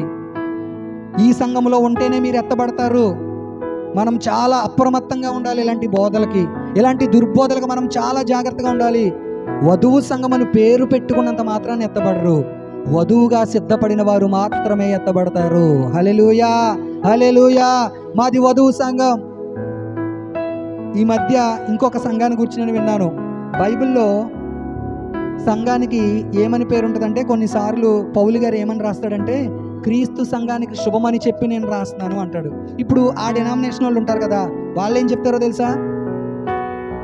క్రీస్తు సంఘం అని పేరుండ మా సంఘం మాత్రమే ఎత్తబడుతుంది అని చెప్తారు. పేరులో కాదండి, మన బ్రతుకులో ఉండాలి. హల్లెలూయా, హల్లెలూయా. సంఘము, క్రీస్తు సంఘము, వధువు సంఘము, పలానా సంఘము, పలానా సంఘము, ఏ సంఘములో వారైనా ఎత్తబడతారు. ఎవరు ఎప్పుడు ఎత్తబడతారో తెలుసా? క్రీస్తు స్వారూప్యములో మనం జీవించినప్పుడు మాత్రమే. హల్లెలూయా. డినామినేషన్ మనల్ని పరలోకానికి తీసుకెళ్దు. సంఘము పేరు మనల్ని పరలోకానికి తీసుకెళ్దు. సంఘ శాఖలు మనల్ని పరలోకానికి తీసుకెళ్దు. ఏ వ్యక్తి అయితే దేవుని వాక్యానుసారంగా బ్రతుకుతాడో ఆ వ్యక్తి మాత్రమే దేవుని రాజ్యములో ప్రవేశం. యేసు ప్రభుతో పాటు 2 దొంగలకు సిలువేశారు కదా. ఒక దొంగతో ప్రభు ఏమన్నాడంటే, నేడు నీవు నాతో కూడా పరదేశంలో ఉంటావు. ఏ సంఘంలో ఉన్నాడు ఆయన? ఏమన్నా వధువు సంఘంలో ఉన్నాడా? ఆయన ఏమన్నా క్రీస్తు సంఘంలో ఉన్నాడా? ఆయన ఏమన్నా పలానా ఫెలోషిప్లో ఉన్నాడా? నో. మారు మనస్సు పొందిన ప్రతి వ్యక్తి దేవుని సంఘంలో ఉంటాడు. హల్లెలూయా, హల్లెలూయా. కాబట్టి మీకు లోకంలో చాలా మంది దుర్బోధకులు వచ్చి, ఇదిగో ఈ సంఘంలో మీరు ఉండాలి, ఇదిగో ఈ బోధలో మీరు ఉండాలి. మనం ఏ బోధలో ఉన్నామో తెలుసా? ఎవరు ఎత్తబడతారు అంటే, ఎవరైతే ఆది అపోస్తుల ఉపదేశములో తమ భక్తి జీవితాన్ని కట్టుకుంటారో, ఎవరైతే ఆది అపోస్తులు బోధించిన బోధలో వారి జీవితాన్ని కట్టుకుంటారో, దేవుని వాక్యం అంది, రొట్టి విరుచుట యందును సహవాసమందును ప్రార్థన యందును ఎడతెగకుండా. ఇదే ఆది అపోస్తుల బోధ అంటే. చాలా జాగ్రత్తగా ఉండాలి. ఏర్పరచబడిన వారిని సహితము మోసపోయే దినాల్లో మనం ఉన్నాం. ఏర్పరచబడిన వారిని సహితము చూడండి, వీళ్ళు ఎవరికి సువార్త చెప్తారో తెలుసా? నిజంగా అన్యుల దగ్గరికి వెళ్ళి సువార్త చెప్పమానండి, చెప్పరు. ఆల్రెడీ రక్షించబడవలసిన వారిళ్ళకే బయలుదేరతారు. వీళ్ళు ఇన్ని బుక్స్ పట్టుకుని, ఇన్ని పత్రికలు పట్టుకుని, ఇదిగో తెలుసా మీకు సత్యం తెలుసా, ఇది తెలుసా, ఎవరి దగ్గరికి బయలుదేరతారు? ఆల్రెడీ రక్షించబడి, ఆల్రెడీ సంఘానికి అంటుకట్టబడి, ఆల్రెడీ సంఘ సహవాసంలో ఉంటారు. చూడండి, ఈ ఆత్మల్ని ఎత్తుకెళ్ళిపోవడానికి చూస్తారు. అయ్యో, లోకంలో ఎంతమంది అన్యులు ఉన్నారు, లోకంలో ప్రభువుని ఎరగని వారు ఎంతమంది ఉన్నారు. వాళ్ళకి సువార్త చెప్పే ధైర్యం ఉండదు వీళ్ళకి. ఆల్రెడీ రక్షించబడిన వారిని మరలా దొంగిలించడానికి చూస్తారు. కాబట్టి ఈ రోజున మనం ఏం చేయాలి తెలుసా? చాలా జాగ్రత్తగా ఉండాలి. దుర్బోధల విషయంలో జాగ్రత్తగా ఉండాలి. సేవకుల విషయంలో జాగ్రత్తగా ఉండాలి. మన తోటి విశ్వాసుల విషయంలో జాగ్రత్తగా ఉండాలి. మోసపోయే దుర్దినాల్లో మనం ఉన్నాం. అపవాది ఏం చేస్తున్నాడు తెలుసా? గొర్రె చర్మము వేసుకుని తోడేళ్ళు చాలా బయలుదేరినాయి ఈ సంఘంలోకి. కాబట్టి మనం చాలా జాగ్రత్తగా ఉండాలి. ఇక్కడ మనం ఆలోచన చేసినట్లయితే, ఇప్పుడు ఎవరిని హత్తుకోవాలి? సంఘము మన వరుడైన క్రీస్తుని మనము హత్తుకొని ఉండాలి. సజీవులకు ఉండవలసిన మొట్టమొదటి అనుభవం ఏమని చెప్పాను? దేవుణ్ణి హత్తుకోవాలి. అందుకే ఎప్పుడు కూడా మనం ఎవరితో సహవాసంలో ఉండాలి తెలుసా? సేవకులతో టచ్లో ఉంటూ ఉండాలి. చాలాసార్లు పాస్టర్ గారు ఏంటి అస్తమాటలు విసిగించేస్తున్నారు, అస్తమాటలు ఫోనులు చేసేస్తున్నారు, అస్తమాటలు మనల్నే పాయింట్అవుట్ చేస్తున్నారు అని అనుకుంటాం. నో. ఎప్పుడైతే ఒక విశ్వాసి సేవకుడితో టచ్లో ఉంటూ ఉంటాడో, సేవకుడితో సహవాసంలో ఉంటూ ఉంటాడో, మన లోపాలు వాళ్ళకి తెలిసినప్పుడు సేవకులు ఏం చేస్తారంటే మన కోసం ప్రార్థన చేసి, ప్రభువా ఈ వ్యక్తిని నేను ఎలాగైనా సరే నీ ఎదుట నేను నిలవబెట్టాలి, ప్రభువా ఈ వ్యక్తిని ఎలాగైనా సరే, ఈ వ్యక్తి మోసగించబడకుండా, ఈ వ్యక్తి లోకములో కలిసిపోకుండా, ఈ వ్యక్తి మరలా లోకములో పడిపోకుండా, దుర్బోధలోకి వెళ్ళిపోకుండా, ఈ వ్యక్తి కోసం నేను ఎలాగైనా సరే ఈ వ్యక్తిని నేను సిద్ధపరచాలి అని చెప్పి సేవకుడు ఏం చేస్తాడో తెలుసా? ప్రభువు బలిపీఠం దగ్గర కన్నీరు కారుస్తూ ఉంటాడు. హల్లెలూయా, హల్లెలూయా. అందుకు ప్రతి ఒక్కళ్ళు కూడా సేవకులతో ఎలాగ ఉండాలి అంటే దగ్గరగా ఉంటూ వాళ్ళతో మనం ఒక మంచి సహవాసం కలిగిన వారుగా మనం ఉండాలి. ఈ 40 రోజులు చాలా సంఘాల్లో ఏం జరుగుతున్నాయి? లెంట్ డేస్ జరుగుతున్నాయి కదా. మరి మన సంఘంలో దేవుడు సేవకులకు ఇచ్చిన ఆలోచన ఏంటి అంటే, ఒక్కొక్క కుటుంబాన్ని బలపరచాలి, ఒక్కొక్క కుటుంబంలో ఉన్న లోటుపాట్లు ఏంటో తెలుసుకొని వాళ్ళని సరిచేయాలి. దేవుని వాక్యాన్ని మనం చాలా జాగ్రత్తగా చూడాలి. దేవుని వాక్యాన్ని మనం ఆలోచన చేస్తే ఎవరు సజీవులుగా పిలువబడతారంటే దేవుణ్ణి హత్తుకునేవారు మాత్రమే. హల్లెలూయా, హల్లెలూయా. కొలస్సీలకు రాసిన పత్రిక 2వ అధ్యాయము 19వ వచనాన్ని మనం చదువుకుంటే, కొలస్సీలకు రాసిన పత్రిక 2వ అధ్యాయం 19వ వచనం.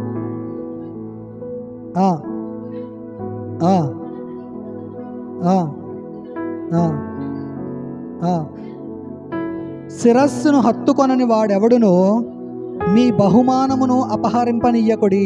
ఇందాక ఒక గుంపును చూపించాను కదా. ఈ గుంపు ఎవరు అంటే శిరస్సును హత్తుకునేవారు. ఇప్పుడు ఎవరంట? శిరస్సును హత్తుకొనని వారు. ఏ గుంపులో ఉన్నావో ఆలోచన చెయ్యి. ఎవరు మన శిరస్సు? భార్యకి శిరస్సు ఎవరు? భర్త కదా.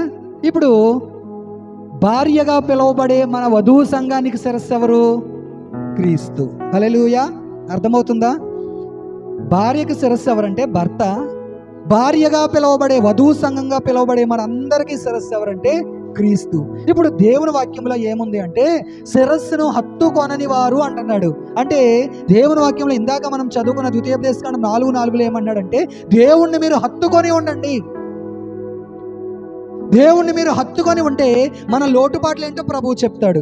దేవుణ్ణి మనం హత్తుకొని జీవిస్తే మనం ఇంకా ఏం సరి చేసుకోవాలో ప్రభువు మనతో మాట్లాడతాడు. ఈ రోజున మనం ఆలోచన చేస్తే నువ్వు దేవుణ్ణి హత్తుకొని బ్రతుకుతున్నావా? దేవునికి దూరంగా నువ్వు బ్రతుకుతున్నావా? ఆదివారం సంఘానికి రావడం గొప్ప కాదు, కానీ దేవుణ్ణి హత్తుకొని బ్రతకడం గొప్ప. హల్లెలూయా, హల్లెలూయా. మనం ఎలాగుంటామంటే నేను ఆదివారం సంఘానికి వెళ్ళిపోతున్నాను కదా, చాలులే. ఆదివారం నేను పాటలు పాడేసి టైం అయిపోయాక నేను ఇంటికి వచ్చేస్తున్నాను కదా, చాలులే. వీళ్ళని ఏమంటారో తెలుసా? ఈ గుంపు ఎవరో తెలుసా? నలుగురిలోన కులంలో గో కదా. కానీ మనం ఎలా ఉండకూడదు. దేవుణ్ణి మనం ఆత్మతో సత్యంతో ఆరాధన చేసేవారంగా, దేవుణ్ణి హత్తుకొని మనం ఆరాధన చేసేవారంగా మనము ఉండాలి. హల్లెలూయా, హల్లెలూయా. వేటిని హత్తుకుంటున్నావో చూడు. లోకంలో ఉన్న వాటిని హత్తుకుంటున్నావా? దేవుణ్ణి హత్తుకుంటున్నావా? లోకంలో ఉన్న సుఖభోగాల్ని హత్తుకుంటున్నావా? దేవుణ్ణి హత్తుకుంటున్నావా? ఆలోచించాయి. 2వ అనుభవము యోబు గ్రంథము 33వ అధ్యాయము 29వ వచనం. యోబు గ్రంథము 33వ అధ్యాయము 29వ వచనం. ఆలోచించుము. చూడండి ఏమంటున్నాడండి? ఆలోచించుము, నరులు సజీవులకుండు వెలుగు చేత వెలిగింపబడినట్లు. ఒకటి అంటున్నాడు సజీవులు దేవుణ్ణి హత్తుకుంటారు. 2 సజీవులకు ఏం కలుగుద్దంట? వెలుగు కలుగుద్దంట. చెప్పండి, సజీవులు ఏ అనుభవంలో ఉంటారు? వెలుగు అనుభవంలో ఉంటారు. హల్లెలూయా, హల్లెలూయా. మేము ప్రభువుని నమ్ముకున్నాం అని చెప్తాం, మంచిదే. కానీ ఇంకా నువ్వు చీకటి సంబంధంగా ఉన్నావా? వెలుగు సంబంధులుగా నువ్వు పిలువబడుతున్నావా? ఆలోచించండి. ఇక్కడ మనం ఆలోచన చేస్తే మనము క్రైస్తవులుగా పిలువబడే మనము ఎక్కడ నడిపించబడాలి అంటే వెలుగులో మనం నడిపించబడాలి. అర్థమవుతుందన్న మాటలు? ఏంటి ఈ వెలుగు? ఏ వెలుగులో మనం నడిపించబడాలి అంటే దావీదు భక్తుడు ఏమంటాడో తెలుసా? నీ వాక్యము నా పాదములకు దీపము, నా త్రోవకు వెలుగై ఉన్నది. ఏంటి వెలుగు? వాక్యమనే వెలుగులో నువ్వు నడిపించబడాలి. ఏ వెలుగులో నువ్వు నడిపించబడాలి? వాక్యం అనే అనుభవంలో నువ్వు నడిపించబడాలి. సజీవులకు ఉండే 2వ అనుభవం ఏంటి అంటే వాక్యం అనే వెలుగు అనే అనుభవంలో మనము నడిపించబడే వారంగా ఉండాలి. ఎవరైతే వాక్యం అనే అనుభవాల్లో నడుస్తారో, వాక్యం అనే వెలుగులో నడుస్తారో తొట్టిల్లిపోరు. చెప్పండి, చాలాసార్లు మనం తొట్టిల్లిపోతూ ఉంటాం, చాలాసార్లు పడిపోతూ ఉంటాం, చాలాసార్లు కృంగిపోతూ ఉంటాం, చాలాసార్లు భక్తిలో నీరసిల్లిపోతూ ఉంటాం. ఎందుకు అంటే వాక్యం అనే వెలుగులో మనము నడవట్ల. ఈ చెవి నుంచి వాక్యం వింటున్నాము, ఈ చెవి నుంచి వాక్యాన్ని వదిలేస్తున్నాం. కానీ దేవుని వాక్యం ఏమంటుందో తెలుసా? వాక్యం అనే వెలుగులో నడిపించబడాలి. బైబిల్ గ్రంథంలో మనం ఆలోచన చేస్తే నిర్గమాకాండము 11వ అధ్యాయము 21వ వచనాన్ని మనం చదివితే, నిర్గమాకాండము 11వ అధ్యాయం 21వ వచనం చదవండి. ఒకరు చదవాలి. నిర్గమాకాండము 11:21.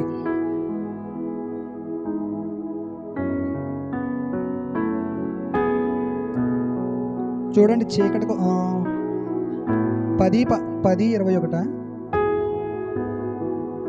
సారీ, క్షమించండి, 10వ అధ్యాయం 21వ వచనం. అందుకు యెహోవా మోషేతో, ఆకాశము వైపు నీ చెయ్యి చాపుము, ఐగుప్తు దేశము మీద చీకటి, చేతికి తెలియనంత చిక్కని చీకటి కమ్ముకొనెను. మోషే, ఇప్పుడు ఇక్కడ మనం ఆలోచన చేస్తే చీకటి కమ్మేసింది ఇశ్రాయేలు ప్రజలకి. ఈ చీకట్లో వీళ్ళు ఏం చేస్తున్నారో తెలుసా? సనగడం ప్రారంభించారు. ఏం చేయడం ప్రారంభించాడు? సనిగే వారి జీవితంలో ఏముంటుందో తెలుసా? చీకటి ఉంటుంది. ఈరోజు కొంతమంది సనుగుతారండి, గొడుగుతానే ఉంటారు కదా. దేవుడు నాకు ఇది చేయలేదండి, దేవుడు నాకు అది చేయలేదండి, అలాగండి ఇలాగండి, ఇంకా గొడ గొనుగుతూనే ఉంటారు. ఈ గొనిగే వారి జీవితంలో ఏముంటుందో తెలుసా? వీళ్ళు ఎక్కడ ఉన్నారో తెలుసా? చీకటిలో ఉన్నారు. నువ్వు వెలుగులో నడిపించబడే వ్యక్తివైతే గనక సనగవు, దేవుణ్ణి స్తుతిస్తావు. హల్లెలూయా, హల్లెలూయా. చదవండి, కంటిన్యూషన్ చేయండి. మోషే ఆకాశం వైపు తన చెయ్యి ఎత్తినప్పుడు ఐగుప్తు దేశమంతయు 3 దినములు ఇప్పుడు ఈ ఐగుప్తు దేశమంతా ఏమైపోయింది అంటే 3 దినాలంట చిమ్మ చీకటి, గాఢాంధకారము కమ్మేసిందంట ఈ ఐగుప్తు దేశం అంతా. ఇప్పుడు ఎప్పుడైతే వీళ్ళ చీకటిలో ఉన్నారో గొనగడం ప్రారంభించారు. వీళ్ళు ఎప్పుడైతే గొనగడం ప్రారంభించారో వీళ్ళ జీవితంలో చీకటి కమ్మేసింది. నువ్వు కూడా దేవుని సన్నిధిలో సనగకూడదు, నువ్వు కూడా దేవుని సన్నిధిలో గొనగకూడదు. నువ్వేం చేయాలో తెలుసా? దేవుణ్ణి స్తుతించడం నేర్చుకోవాలి. హల్లెలూయా, హల్లెలూయా. చదవండి.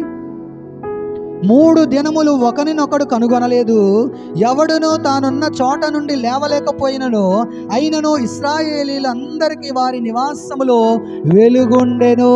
హల్లెలూయా, హల్లెలూయా. ఈ ఐగుప్తు ప్రదేశము 3 దినాలు చిమ్మ చీకటైపోయిందంట.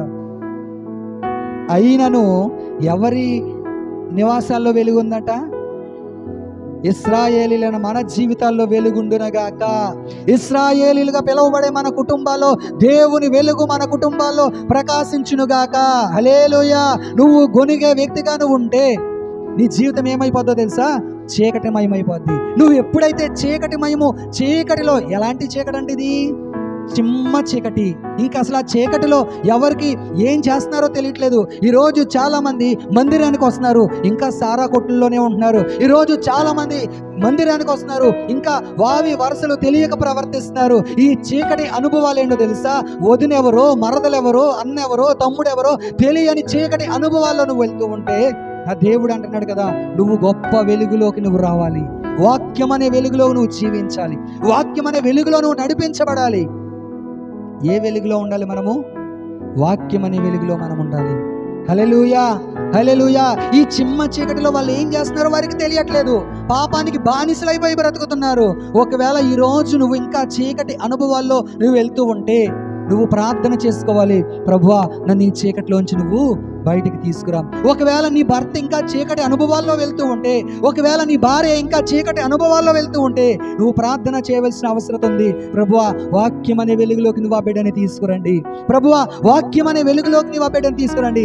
సజీవులకి ఉండే 2వ అనుభవం ఏంటో తెలుసా? వాక్యం అనే వెలుగులో వాళ్ళు నడిపించబడతా ఉంటారు.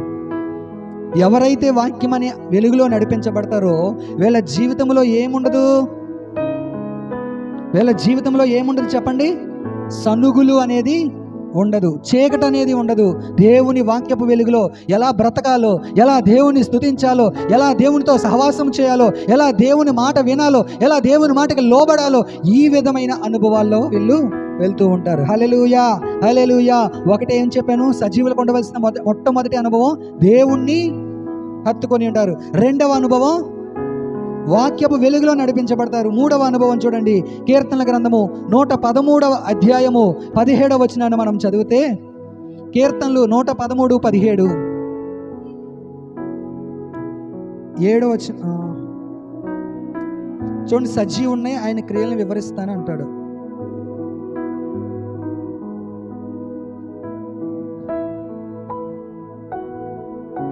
సజీవుడనే ఆయన క్రియలను నేను వివరిస్తాను అంటాడు. ఆ మాట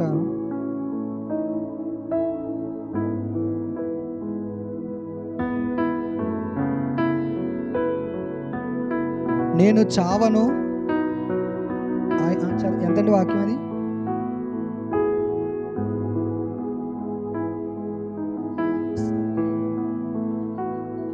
క్షమించండి, 118వ అధ్యాయం 17వ వచనాన్ని చదవండి.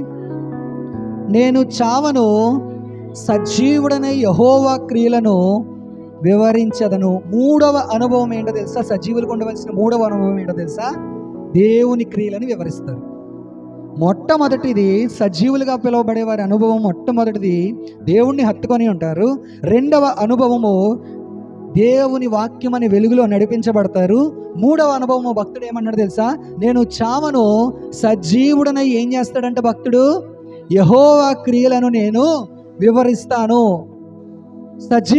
సజీవులుగా పిలువబడే మనము మన జీవితంలో ఉండవలసిన మూడవ అనుభవము దేవుని కార్యాలను వివరించే అనుభవము. ఏ పరిస్థితిలో ఉన్నా దేవుని కార్యాలను వివరించే అనుభవం నీకుందా?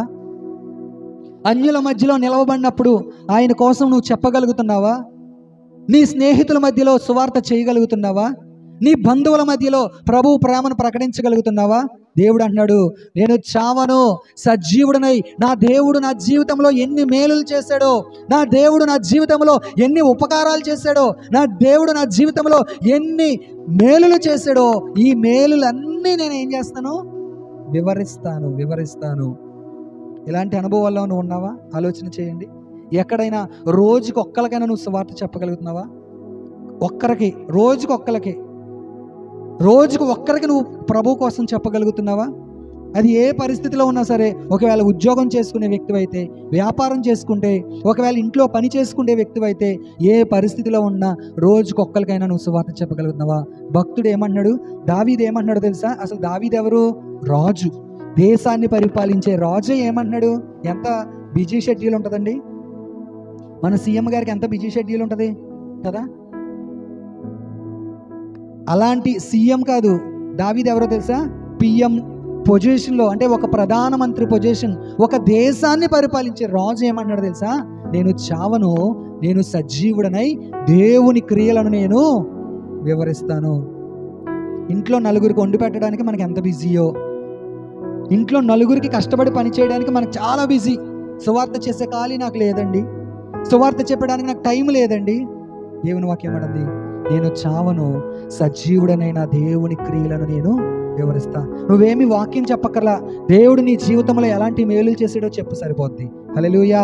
దేవుడు నీ జీవితంలో, నువ్వు పాపములో, నువ్వు చావు బ్రతుకుల్లో, నువ్వు వ్యసనాల్లో, నువ్వు అప్పుల్లో, నువ్వు రోగాల్లో ఉన్నప్పుడు దేవుడు నేను ఎలా విడిపించాడో ఆ ఒక్క మాట చెప్పు చాలు. దావీదు అన్నాడు, నేను చావను, సజీవుడనైన దేవుని ఆశ్చర్య క్రియలను నేను వివరిస్తాను. హల్లెలూయా. మొట్టమొదటి సజీవులకు ఉన్న అనుభవం హత్తుకొనుట, రెండవది ఆయన వాక్యపు వెలుగులో నడుచుట, మూడవది ఆయన క్రియలను వివరించుట, నాలుగవ అనుభవం నేను చూపించి ముగిస్తాను. చూడండి, యెషయా గ్రంథము 38వ అధ్యాయము 19వ వచనము. యెషయా గ్రంథము 38వ అధ్యాయం 19వ వచనము. సజీవులు సజీవులే కదా, నిన్ను స్తుతించుదురు. చాలండి. సజీవులకు ఉండే మూడవ అనుభవం ఏంటో తెలుసా? దేవుణ్ణి స్తుతించుట. చెప్పండి. సజీవులకు ఉండే మూడవ అనుభవం ఏంటి? దేవుణ్ణి స్తుతిస్తారంట. ఎవరు స్తుతించలేరు? చచ్చిపోయిన వాళ్ళు దేవుణ్ణి స్తుతించలేరు కదా. ఎవరు స్తుతించలేరు? చచ్చిపోయిన వాళ్ళు దేవుణ్ణి స్తుతించలేరు. డెడ్ బాడీ లెగిసి దేవుని స్తుతిస్తుందా? నిజంగా గనక డెడ్ బాడీ లెగిసి దేవుని స్తుతించడం ప్రారంభించింది అనుకోండి, మనం అక్కడ ఉంటామా? మిమ్మల్ని నవ్వించడానికి చిన్న విషయం చెప్తాను. ఒక చోట ఎవరో చనిపోయారంట. చనిపోతే బాక్స్ ఉంటుంది కదా, క్రైస్తవుల్ని బాక్స్లో పెట్టి తీసుకెళ్తారు కదా. ఆ బాక్సు ఒక ట్రాక్టర్లోనో లారీలోనో వేసుకుని దాన్ని తీసుకెళ్తున్నాడు ఒక వ్యక్తి. బాక్స్ కూడా ఒక వ్యక్తే ఉన్నాడు, రెడీ చేసి దాన్ని తీసుకెళ్తున్నాడు. భయంకరమైన వర్షం వచ్చేస్తుందంట. భయంకరమైన వర్షం వస్తుంటే ఈ వ్యక్తికి ఏం చేయాలో అర్థం కాలేదు. అర్థం కాక వర్షంలో తడిచిపోతున్నాడు. సరే కదా అని చెప్పి ఆ వ్యక్తికి ఒక ఆలోచన వచ్చింది. ఏం ఆలోచన అంటే, ఎవ్వరూ లేరు కదా, ఎవరూ చూడరు కదా, పెట్టి తీసేసి అందులో పడుకుని మూత వేసుకుందామని చెప్పి ఆ వ్యక్తి ఏం చేశాడంటే, ఆ పెట్టిలో పడుకుని మూత వేసుకున్నాడు. కొంచెం లెక్క ప్రయాణమై వెళ్ళిపోతుంది. దారిలో ఎవరో ఆపారు, ఆ ట్రాక్టర్ని కానీ లారీని కానీ ఆపారు. ఆపితే ఆ డ్రైవర్ పాపం వర్షం వస్తుంది కదా, ఈ వ్యక్తి ఎక్కడికో వెళ్ళాలేమో అని చెప్పి ఈ వ్యక్తి ఏం చేశాడంటే వెనకాల తొట్టులో ఎక్కి కొంచెం లెక్క వెళ్ళిపోయి మరలా ఈ వ్యక్తికి భయం వేస్తుంది. ఇదేంటి, పెట్టిది అనవసరంగా ఎక్కేనరా బాబు, ఎవరో చచ్చిపోయి పెట్టిని తీసుకెళ్తున్నారు వీళ్ళు, ఈ ఆటో ఎక్కానని చెప్పి భయపడుతున్నాడు. కొంచెం లెక్క వెళ్ళాక వర్షం తగ్గిపోయింది, కొంచెం దూరం వెళ్ళాక వర్షం తగ్గిపోయింది. ఇప్పుడు ఈ లోపల పడుకున్న వ్యక్తి ఉన్నాడు కదా, ఈడు ఏం చేశాడంటే వర్షం తగ్గిపోయింది కదా అని చెప్పి పెట్టిలోంచి బయటకు వచ్చాడు. ఈడి గుండె జారిపోయింది పక్కన ఉన్న వాడి గుండె. అంటే నేను ఎందుకు చెప్తున్నానంటే జస్ట్ మిమ్మల్ని నవ్వించడానికి మాట చెప్పాను. కానీ ఎవరు దేవుణ్ణి స్తుతిస్తారంటే సజీవులుగా ఉన్న వ్యక్తి దేవుణ్ణి స్తుతిస్తాడు. మృతులు దేవుణ్ణి స్తుతించగలరా? నీ నోటులోంచి స్తుతి రావట్లేదంటే నువ్వెవరు? ప్రకటన గ్రంథం 3వ అధ్యాయంలో అన్నాడు కదా, బ్రతికున్నావన్న పేరు నీకుంది కానీ స్తోత్రాలు చెప్పండి అంటే చెప్పరు, స్తుతించండి అంటే స్తుతించరు. గట్టిగా పట్టుమని ఒక అరగంట నిలబడి ఆరాధన చేయలేరు. దెబ్బలాడినప్పుడు మాత్రం గంటలు నిలబడి దెబ్బలాడేస్తారు. పట్టుమని ఒక్క అరగంట నిలబడి ఆరాధన చేయండి అంటే 10 నిమిషాలు అవగానే కూర్చుండిపోతారు. ఏంటి మన పరిస్థితి? ఎలాంటి అనుభవాల్లో మనం వెళ్తున్నాం? నిర్జీవమైన అనుభవాలు ఇవన్నీ కూడా. నాకు అనిపిస్తుంది, పాస్టర్ గారిని పర్మిషన్ అడిగి 7 గంటల స్తుతి ఆరాధన పెట్టాలనిపిస్తుంది. కంటిన్యూగా నిలబడి మాత్రమే ఆరాధన చేయాలి. ఎంతమంది నిజంగా దేవుని ఆరాధన చేస్తారో తేలిపోతుంది. కంటిన్యూగా 7 గంటలు నిలబడి దేవుని ఆరాధన చేయగలమా? ఇక్కడే ఆరాధన చేయకపోతే, ఇందాక ప్రభు ఏం చెప్పాడు మత్తయి సువార్తలో, చనిపోయాక మనము పరలోకంలో ఎలాగుంటామంట? దేవదూతల్లాగా. అక్కడ మరి రెక్కలో దేవుడు మనకు రెక్కలు ఇచ్చాడు అనుకోండి, ఆ రెక్కలతో మనం దేవుని ఆరాధన చేయగలమా? యెషయా గ్రంథంలో దేవదూతలు దేవుణ్ణి ఎలాగ ఆరాధన చేస్తున్నాయి? 2 రెక్కలతో తన ముఖాన్ని కప్పుకొని 2 రెక్కలతో రెక్కలు ఆడిస్తూ యెహోవా పరిశుద్ధుడు పరిశుద్ధుడు పరిశుద్ధుడు అని దేవదూతలు ఏం చేస్తున్నాయి? దేవుణ్ణి గాన ప్రతిగానాలు చేస్తున్నాయి. ఈరోజు పట్టుమని అరగంట ఆరాధన చేయలేమే? ఈరోజు పట్టుమని 1 గంట నిలబడి ఆరాధన చేయలేమే? ముసలోళ్ళే బెటర్ ఏమో, యవనస్తులే కూర్చుండిపోతున్నారు ఆరాధనలో, మధ్య వయస్కులే కూర్చుండిపోతున్నారు. ఇంటి దగ్గర మాత్రం భర్త మీద దెబ్బలాడినప్పుడు ఎలా ఉంటుంది ఆ స్వరం? ఇంటి దగ్గర మాత్రం పక్కింటి వాళ్ళతో దెబ్బలాడినప్పుడు ఎలా ఉంటుంది ఆ స్వరం? దేవుని మందిరానికి వచ్చి స్వరం ఎత్తి ఆరాధన చేయండి అంటే ఆరాధన చేయలేం. దేవుని మందిరానికి వచ్చి చప్పట్లు కొట్టి ఆరాధన చేయండి అంటే ఆరాధన చేయలేం. దేవుడు మన జీవితంలో చేసిన మేలును బట్టి స్తోత్రాలు చెల్లిద్దామంటే కనీసం స్తోత్రం స్తోత్రం స్తోత్రం అనే మాటే నోట్లోంచి రాదు. ఎవరు మనందరం అంటే మృతులం. నువ్వు సజీవమైన అనుభవాల్లో ఉంటే దేవుణ్ణి స్తుతించడం నేర్చుకుంటావు. నువ్వు సజీవుడుగా నువ్వు పిలువబడుతున్నావు అంటే దేవుణ్ణి ఆరాధన చేయడం నేర్చుకుంటావు. ఇక్కడ అంటున్నాడు కదా, సజీవులు దేవుణ్ణి ఏం చేస్తారంట? స్తుతిస్తారు, ఆరాధన చేస్తారు. సజీవులు దేవుణ్ణి ఏం చేస్తారంట? స్తుతిస్తారు. స్తుతించే అనుభవం నీకుందా? స్తుతించగలుగుతున్నావా? 1 అరగంట దేవుణ్ణి ఆరాధన చేయగలుగుతున్నావా? చేతులు ఎత్తండి అంటే చేతులు ఎత్తలేం. పట్టుమని 10 నిమిషాలు చేతులు ఎత్తగలవా దేవుని సన్నిధిలో? పట్టుమని 10 నిమిషాలు కళ్ళు మూసి ఆరాధన చేయగలమా దేవుని సన్నిధిలో? ఇంకెప్పుడు మనం నేర్చుకుంటాం? ఇంకెప్పుడు మనం దేవుని ఆరాధన చేయడం నేర్చుకుంటాం? ఆరాధన చేయాలి. మీకు ఒక విషయం తెలుసా? మీరు ఎంతసేపు వాక్యం విన్నా, వాక్యం ఈ లోకంలో మనం బ్రతకడానికి మాత్రమే ఉపయోగపడుతుంది. అర్థమవుతుందా? ఈ లోకంలో వాక్యం ఎందుకు ఉపయోగపడుతుంది? మనం బ్రతకడానికి, మనం సరిచేయడానికి, మనం పరలోకం మనల్ని నడిపించడానికి. కానీ ఆరాధన అనేది పరలోకంలో యుగయుగాలు తరతరాలు మనం అక్కడ చేసే పని ఏంటి అంటే ఆరాధన. చెప్పండి. చాలామందికి ఆరాధన యొక్క ప్రాముఖ్యత తెలీదు, ఎలాగ ఆరాధన చేయాలో తెలీదు, ఎలా స్తుతించాలో తెలీదు. అందుకే నేను పాటలు పాడుతున్నప్పుడు కూడా మీరు అందరూ ఎలా పాడాలని చెప్తున్నాను? కళ్ళు మూసుకుని ధ్యానపూర్వకంగా, ఆరాధనపూర్వకంగా ఎందుకు పాడమని చెప్తున్నాను అంటే, ఎప్పుడైతే మనం కళ్ళు మూసుకుని పాటలు పాడడం నేర్చుకుంటామో ఆ పాటలో ఉన్న మాధుర్యాన్ని మనం అనుభవించడం నేర్చుకుంటాం, పాటలో ఉన్న అర్థాన్ని మనం అనుభవించడం నేర్చుకుంటాం. ఇందాక సేవకురాలు పాడింది కదా, రాకడ సమయంలో కడబూర శబ్దంలో. ఆ పాట పాడినంతసేపు నేను అక్కడ కూర్చుని అందులో ఉన్న ఒక్కొక్క చరణం, నిజమే ప్రభువా, కన్నీటి ప్రార్థన నాకుందా, విశ్వాసం నాకుందా, నిన్ను స్తుతించే అనుభవం నాకుందా. ఎప్పుడు అలా కాకుండా కళ్ళు తెరిచి పాడేమనుకోండి, ఎవరు వస్తున్నారు, ఎవరు ఏ డ్రెస్ వేసుకున్నారు, ఎవరు ఏం తెస్తున్నారు గుడికి, ఎవరు ఎంతమంది వస్తున్నారు, ఏ ఆలోచన మెదులుతాయి. అలా కాకుండా పాటలు పాడుతున్నప్పుడు కూడా మనము ఆరాధనాపూర్వకంగా, ధ్యానపూర్వకంగా మనం పాడేమనుకోండి, దేవునికి దగ్గర అవుతాం. హల్లెలూయా. మనము సజీవులుగా పిలువబడతాము. ఈ లోకంలో ఉన్నప్పుడే కాదు, పరలోకం వెళ్ళాక కూడా మనము యుగ యుగాలు తరతరాలు ఆయన్ని ఆరాధన చేయగలుగుతాం. ఇప్పుడు దేవుడు ఏం చెప్పాడు? ఎవరికి దేవుడంట? ఆయన సజీవులకే దేవుడు కానీ మృతులకు దేవుడు కాదు. ఈ మాట శారీరకంగా ప్రభువు చెప్పలేదు, ఆధ్యాత్మికంగా ప్రభువు చెప్పాడు. 70 సంవత్సరాలు 80 సంవత్సరాలు నువ్వు చనిపోవచ్చు, కానీ నువ్వు సజీవంగా ఉండాలి అంటే సజీవమైన అనుభవాల్లో నువ్వు నిలవబడి, స్థిరపరచబడి, దేవుణ్ణి సజీవుడిగా మనం ఆరాధన చేసేవారంగా ఉండాలి. మోకరించండి, ప్రార్థన చేసుకుందాం. ఈరోజు ఒక తీర్మానంతో ఇక్కడి నుంచి వెళ్ళాలి. కూర్చుని చాలాసేపు అయింది అనుకున్న వాళ్ళు లేచి నిలబడండి. మోకరించే శక్తి కలిగిన వారు మోకాలేయండి, అది మీ ఇష్టం. ఒక్కొక్క క్షణం ప్రార్థన చేద్దాం. ప్రతి ఒక్కళ్ళు ఒక్కొక్క క్షణం, ఎవ్వరు వెళ్ళిపోవద్దు, ఎవ్వరు అటు ఇటు వెళ్ళిపోవద్దు. విన్న వాక్య నిమిత్తం ఒక్కొక్క క్షణం ప్రార్థన చేద్దాం. యవనస్తులు ఎవ్వరూ కదిలి వెళ్ళిపోవద్దు, ఒక్కొక్క క్షణం ప్రార్థన చేద్దాం. ఏ గుంపులో నువ్వు ఉన్నావు, ఏ గుంపులో నువ్వు ఉన్నావు, ప్రతి ఒక్కళ్ళు ప్రార్థన చేయాలి. సజీవుల గుంపులో నువ్వు ఉన్నావా? సజీవుల గుంపులో నువ్వు ఉన్నావా? మోకాళ్ళు వేయకపోతే లేచి నిలబడండి. మోకరించి శక్తి కలిగిన వారు మోకాళ్ళు వేయండి. ఎవరు అటు ఇటు వెళ్ళిపోవద్దు. మీరున్న ప్రదేశంలోనే మోకరించండి, మీరున్న ప్రదేశంలోనే లేచి నిలబడండి. ప్రార్థన చేద్దాం, ఒక్కొక్క క్షణం ప్రార్థన చేద్దాం. హల్లెలూయా, హల్లెలూయా, హల్లెలూయా, హల్లెలూయా. సజీవులే దేవుణ్ణి స్తుతిస్తారని దేవుని వాక్యంలో ఉంది. మృతులు ఆయన్ని స్తుతించలేరు. నువ్వు సజీవుడువా మృతుడువా? నువ్వు సజీవుడువా మృతుడువా? ప్రతి ఒక్కరము ప్రార్థన చేద్దాం. హల్లెలూయా, హల్లెలూయా, హల్లెలూయా, హల్లెలూయా, హల్లెలూయా, హల్లెలూయా, హల్లెలూయా, హల్లెలూయా, హల్లెలూయా. ఒక తీర్మానంతో వెళ్ళాలి. ప్రభువా, నిర్జీవమైన అనుభవాలు నాలోంచి తొలగించండి అయ్యా. నిర్జీవమైన అనుభవాలు నాలోంచి తొలగించండి దేవా, నీకు స్తోత్రం. మొరపెట్టాలి. ప్రతి ఒక్కళ్ళు దేవుని సన్నిధిలో రోధించాలి. హల్లెలూయా. ఇంకా నిర్జీవమైన అనుభవాలు గుండా వెళ్తున్నావేమో, ఇంకా సుఖభోగముల వైపు మనస్సు పెడుతున్నావేమో, నాలోంచి ఆ ఆశలు తీసివేయండి ప్రభువా. నాలోంచి అయ్యా, నాలో నిర్జీవమైన అనుభవాలు నాలో తొలగించండి అయ్యా. సజీవుడవైనా యేసయ్యా, నిన్నాశ్రయించిన నీ వారికి సహాయుడవై తృప్తిపరచితివే. సముద్రమంతా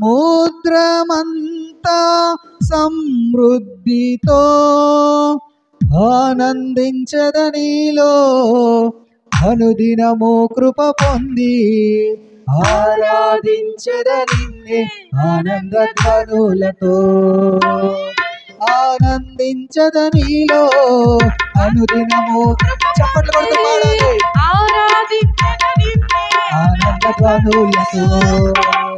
సజీవుడవైనా యేసయ్యా, నిన్నాశ్రయించిన నీ వారికి సహాయుడవై తృప్తిపరచితి.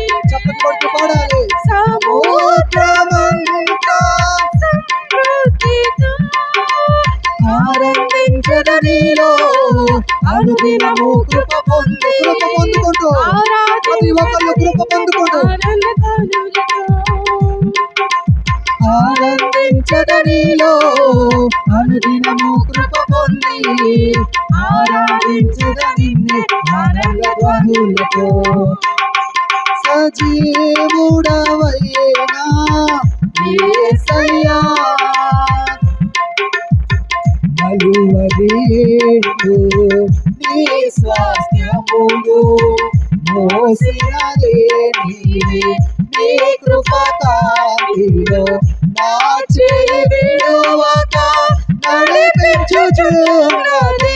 ఆయన నడిపించే దేవుడు. నలువదేళ్ళు నీ స్వాస్థ్యములు మోసినదే నీవే. నీ కృప, ఆయన కృప కాంతిలో నడిపించే దేవుడు.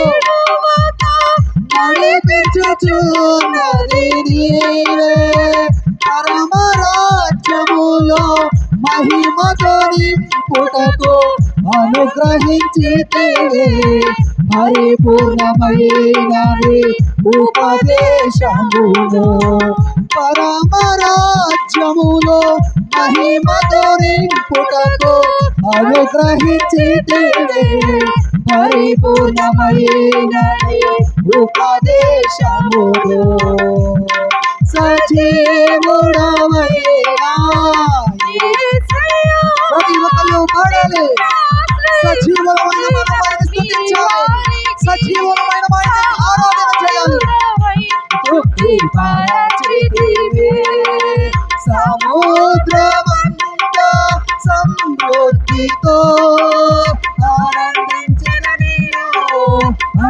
అనుదినము కృప పొంది ఆరాధించద నిన్నే ఆనంద ధ్వనులతో ఆరాధించద ఆనంద ధ్వనులతో చప్పట్లు కొడుతూ ఆరాధన చేద్దాం. ఆరాధించద నిన్నే ఆనంద ధ్వనులతో ఆనందించద నీలో అనుదినము కృప ఆయన కృపను పొందుకుంటూ ఆయన కృపను అనుభవిస్తూ ఆరాధించద నీలో అనుదినము కృప పొందే. Thank you lord. ఒక్కొక్కరిని ఆత్మతో నింపడయ్యా. ఆనందించద నీలో ఆనందించు, దేవుని ఆత్మలో హర్షించు, దేవుని ఆత్మలో ఆనందించు. ఆనందించద నీలో అనుదినము కృప పొంది ఆరాధించద నిన్నే ఆనంద ధ్వనులతో ఆరాధించద నీలో అనుదినము కృప కృప పొందుకో. సజీవుడు అయిన నీవు ఆయన కృపను పొందుకో. సజీవుడమైన నీవు ఆయన కృపను పొందుకో.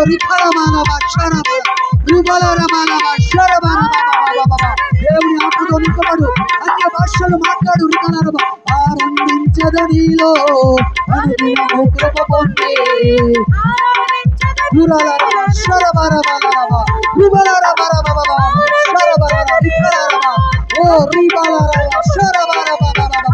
పొందుకో ఆయన కృప ఆయన కృప. ఆరాధించద నీలో అనుదినము కృప పొంది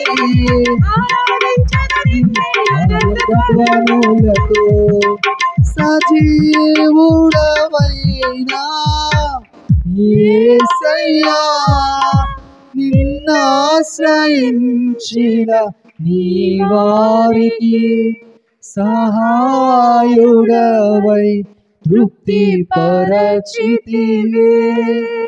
సముద్రమంతా సమృద్ధితో ఆరాధించద నిన్నే అనుదినము. చేతులెత్తుతావా ఆయన సన్నిధిలో? చేతులెత్తి ఆరాధించద నిన్నే ఆనంద ధ్వనులతో ఆనందించద నీలో అనుదినము కృప పొంది ఆరాధించద నిన్నే ఆనంద ధ్వనులతో.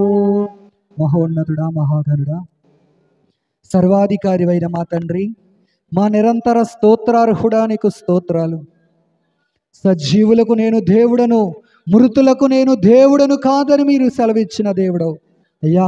సజీవులకు ఉండవలసిన అనుభవాలేంటో, నిర్జీవులకు ఎలాంటి అనుభవాలు ఉంటాయో అయ్యా, నీ భక్తుని మీరు నిలవబెట్టుకుని నాతో మాతో మీరు మాట్లాడిన విధానము కొరకై నీకు స్తోత్రాలయ్యా. అయ్యా, విన్న వాక్యాన్ని ఒక్కొక్కరిలో మీరు స్థిరపరచండి అయ్యా. ఒక్కొక్కరిలో నీరు కట్టి ఫలింపచేయండి దేవా, నీకు స్తోత్రాలు. ప్రతి ఒక్కరు నీ సంఘములో నాటబడుదురుగాక, ప్రతి ఒక్కరు సజీవుల దేశములో స్థిరపరచబడుదురుగాక, ప్రతి ఒక్కరు సజీవుల దేశములో స్థిరపరచబడి నాటబడి రాకడలో ఎత్తబడుదురుగాక. నీకు వందనాలు దేవా. మీరు మాకు అప్పగించిన ఒక్కొక్క కుటుంబాన్ని మీరు బలపరచండి. మీరు మాకు అప్పగించిన ఒక్కొక్క కుటుంబాన్ని మీరు దీవించండి, ఆశీర్వదించండి దేవా. అనేక చోట్ల నా తండ్రి అయ్యా, మా సంఘాన్ని తండ్రి ఇంకనూ శాఖోపశాఖలుగా మీరు విస్తరింపచేయండి. ఎవరు ఏ సమస్యలతో, ఎవరు ఏ ఇరుకులు ఇబ్బందులతో నీ సన్నిధికి వచ్చారో నా ప్రభువా అయ్యా, నీ సంఘాన్ని మీరు ఇంకనూ కాయండి ప్రభు.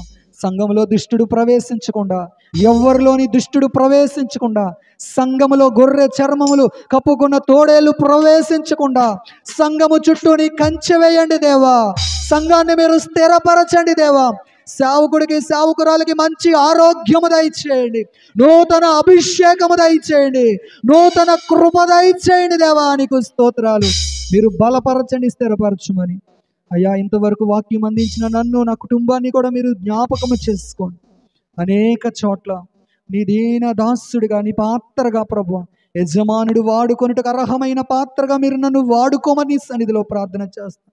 నిన్ను మోసిన గాడిద వలె అయ్యా నేను బ్రతుకున్నట్లు సహాయం దయచేయమని, ప్రతి ఒక్కరిని మీరు ఆశీర్వదించమని, కొద్ది ప్రార్థనని పాద సన్నిధి చేర్చుకోమని, ఎవరిలోంచి దుష్టుడు వాక్యాన్ని ఎత్తుకెళ్ళిపోకుండా ప్రతి ఒక్క హృదయాన్ని నా తండ్రి మీరు తాకమని యేసు నామములో అడుగుచున్నాను మా పరమ తండ్రి.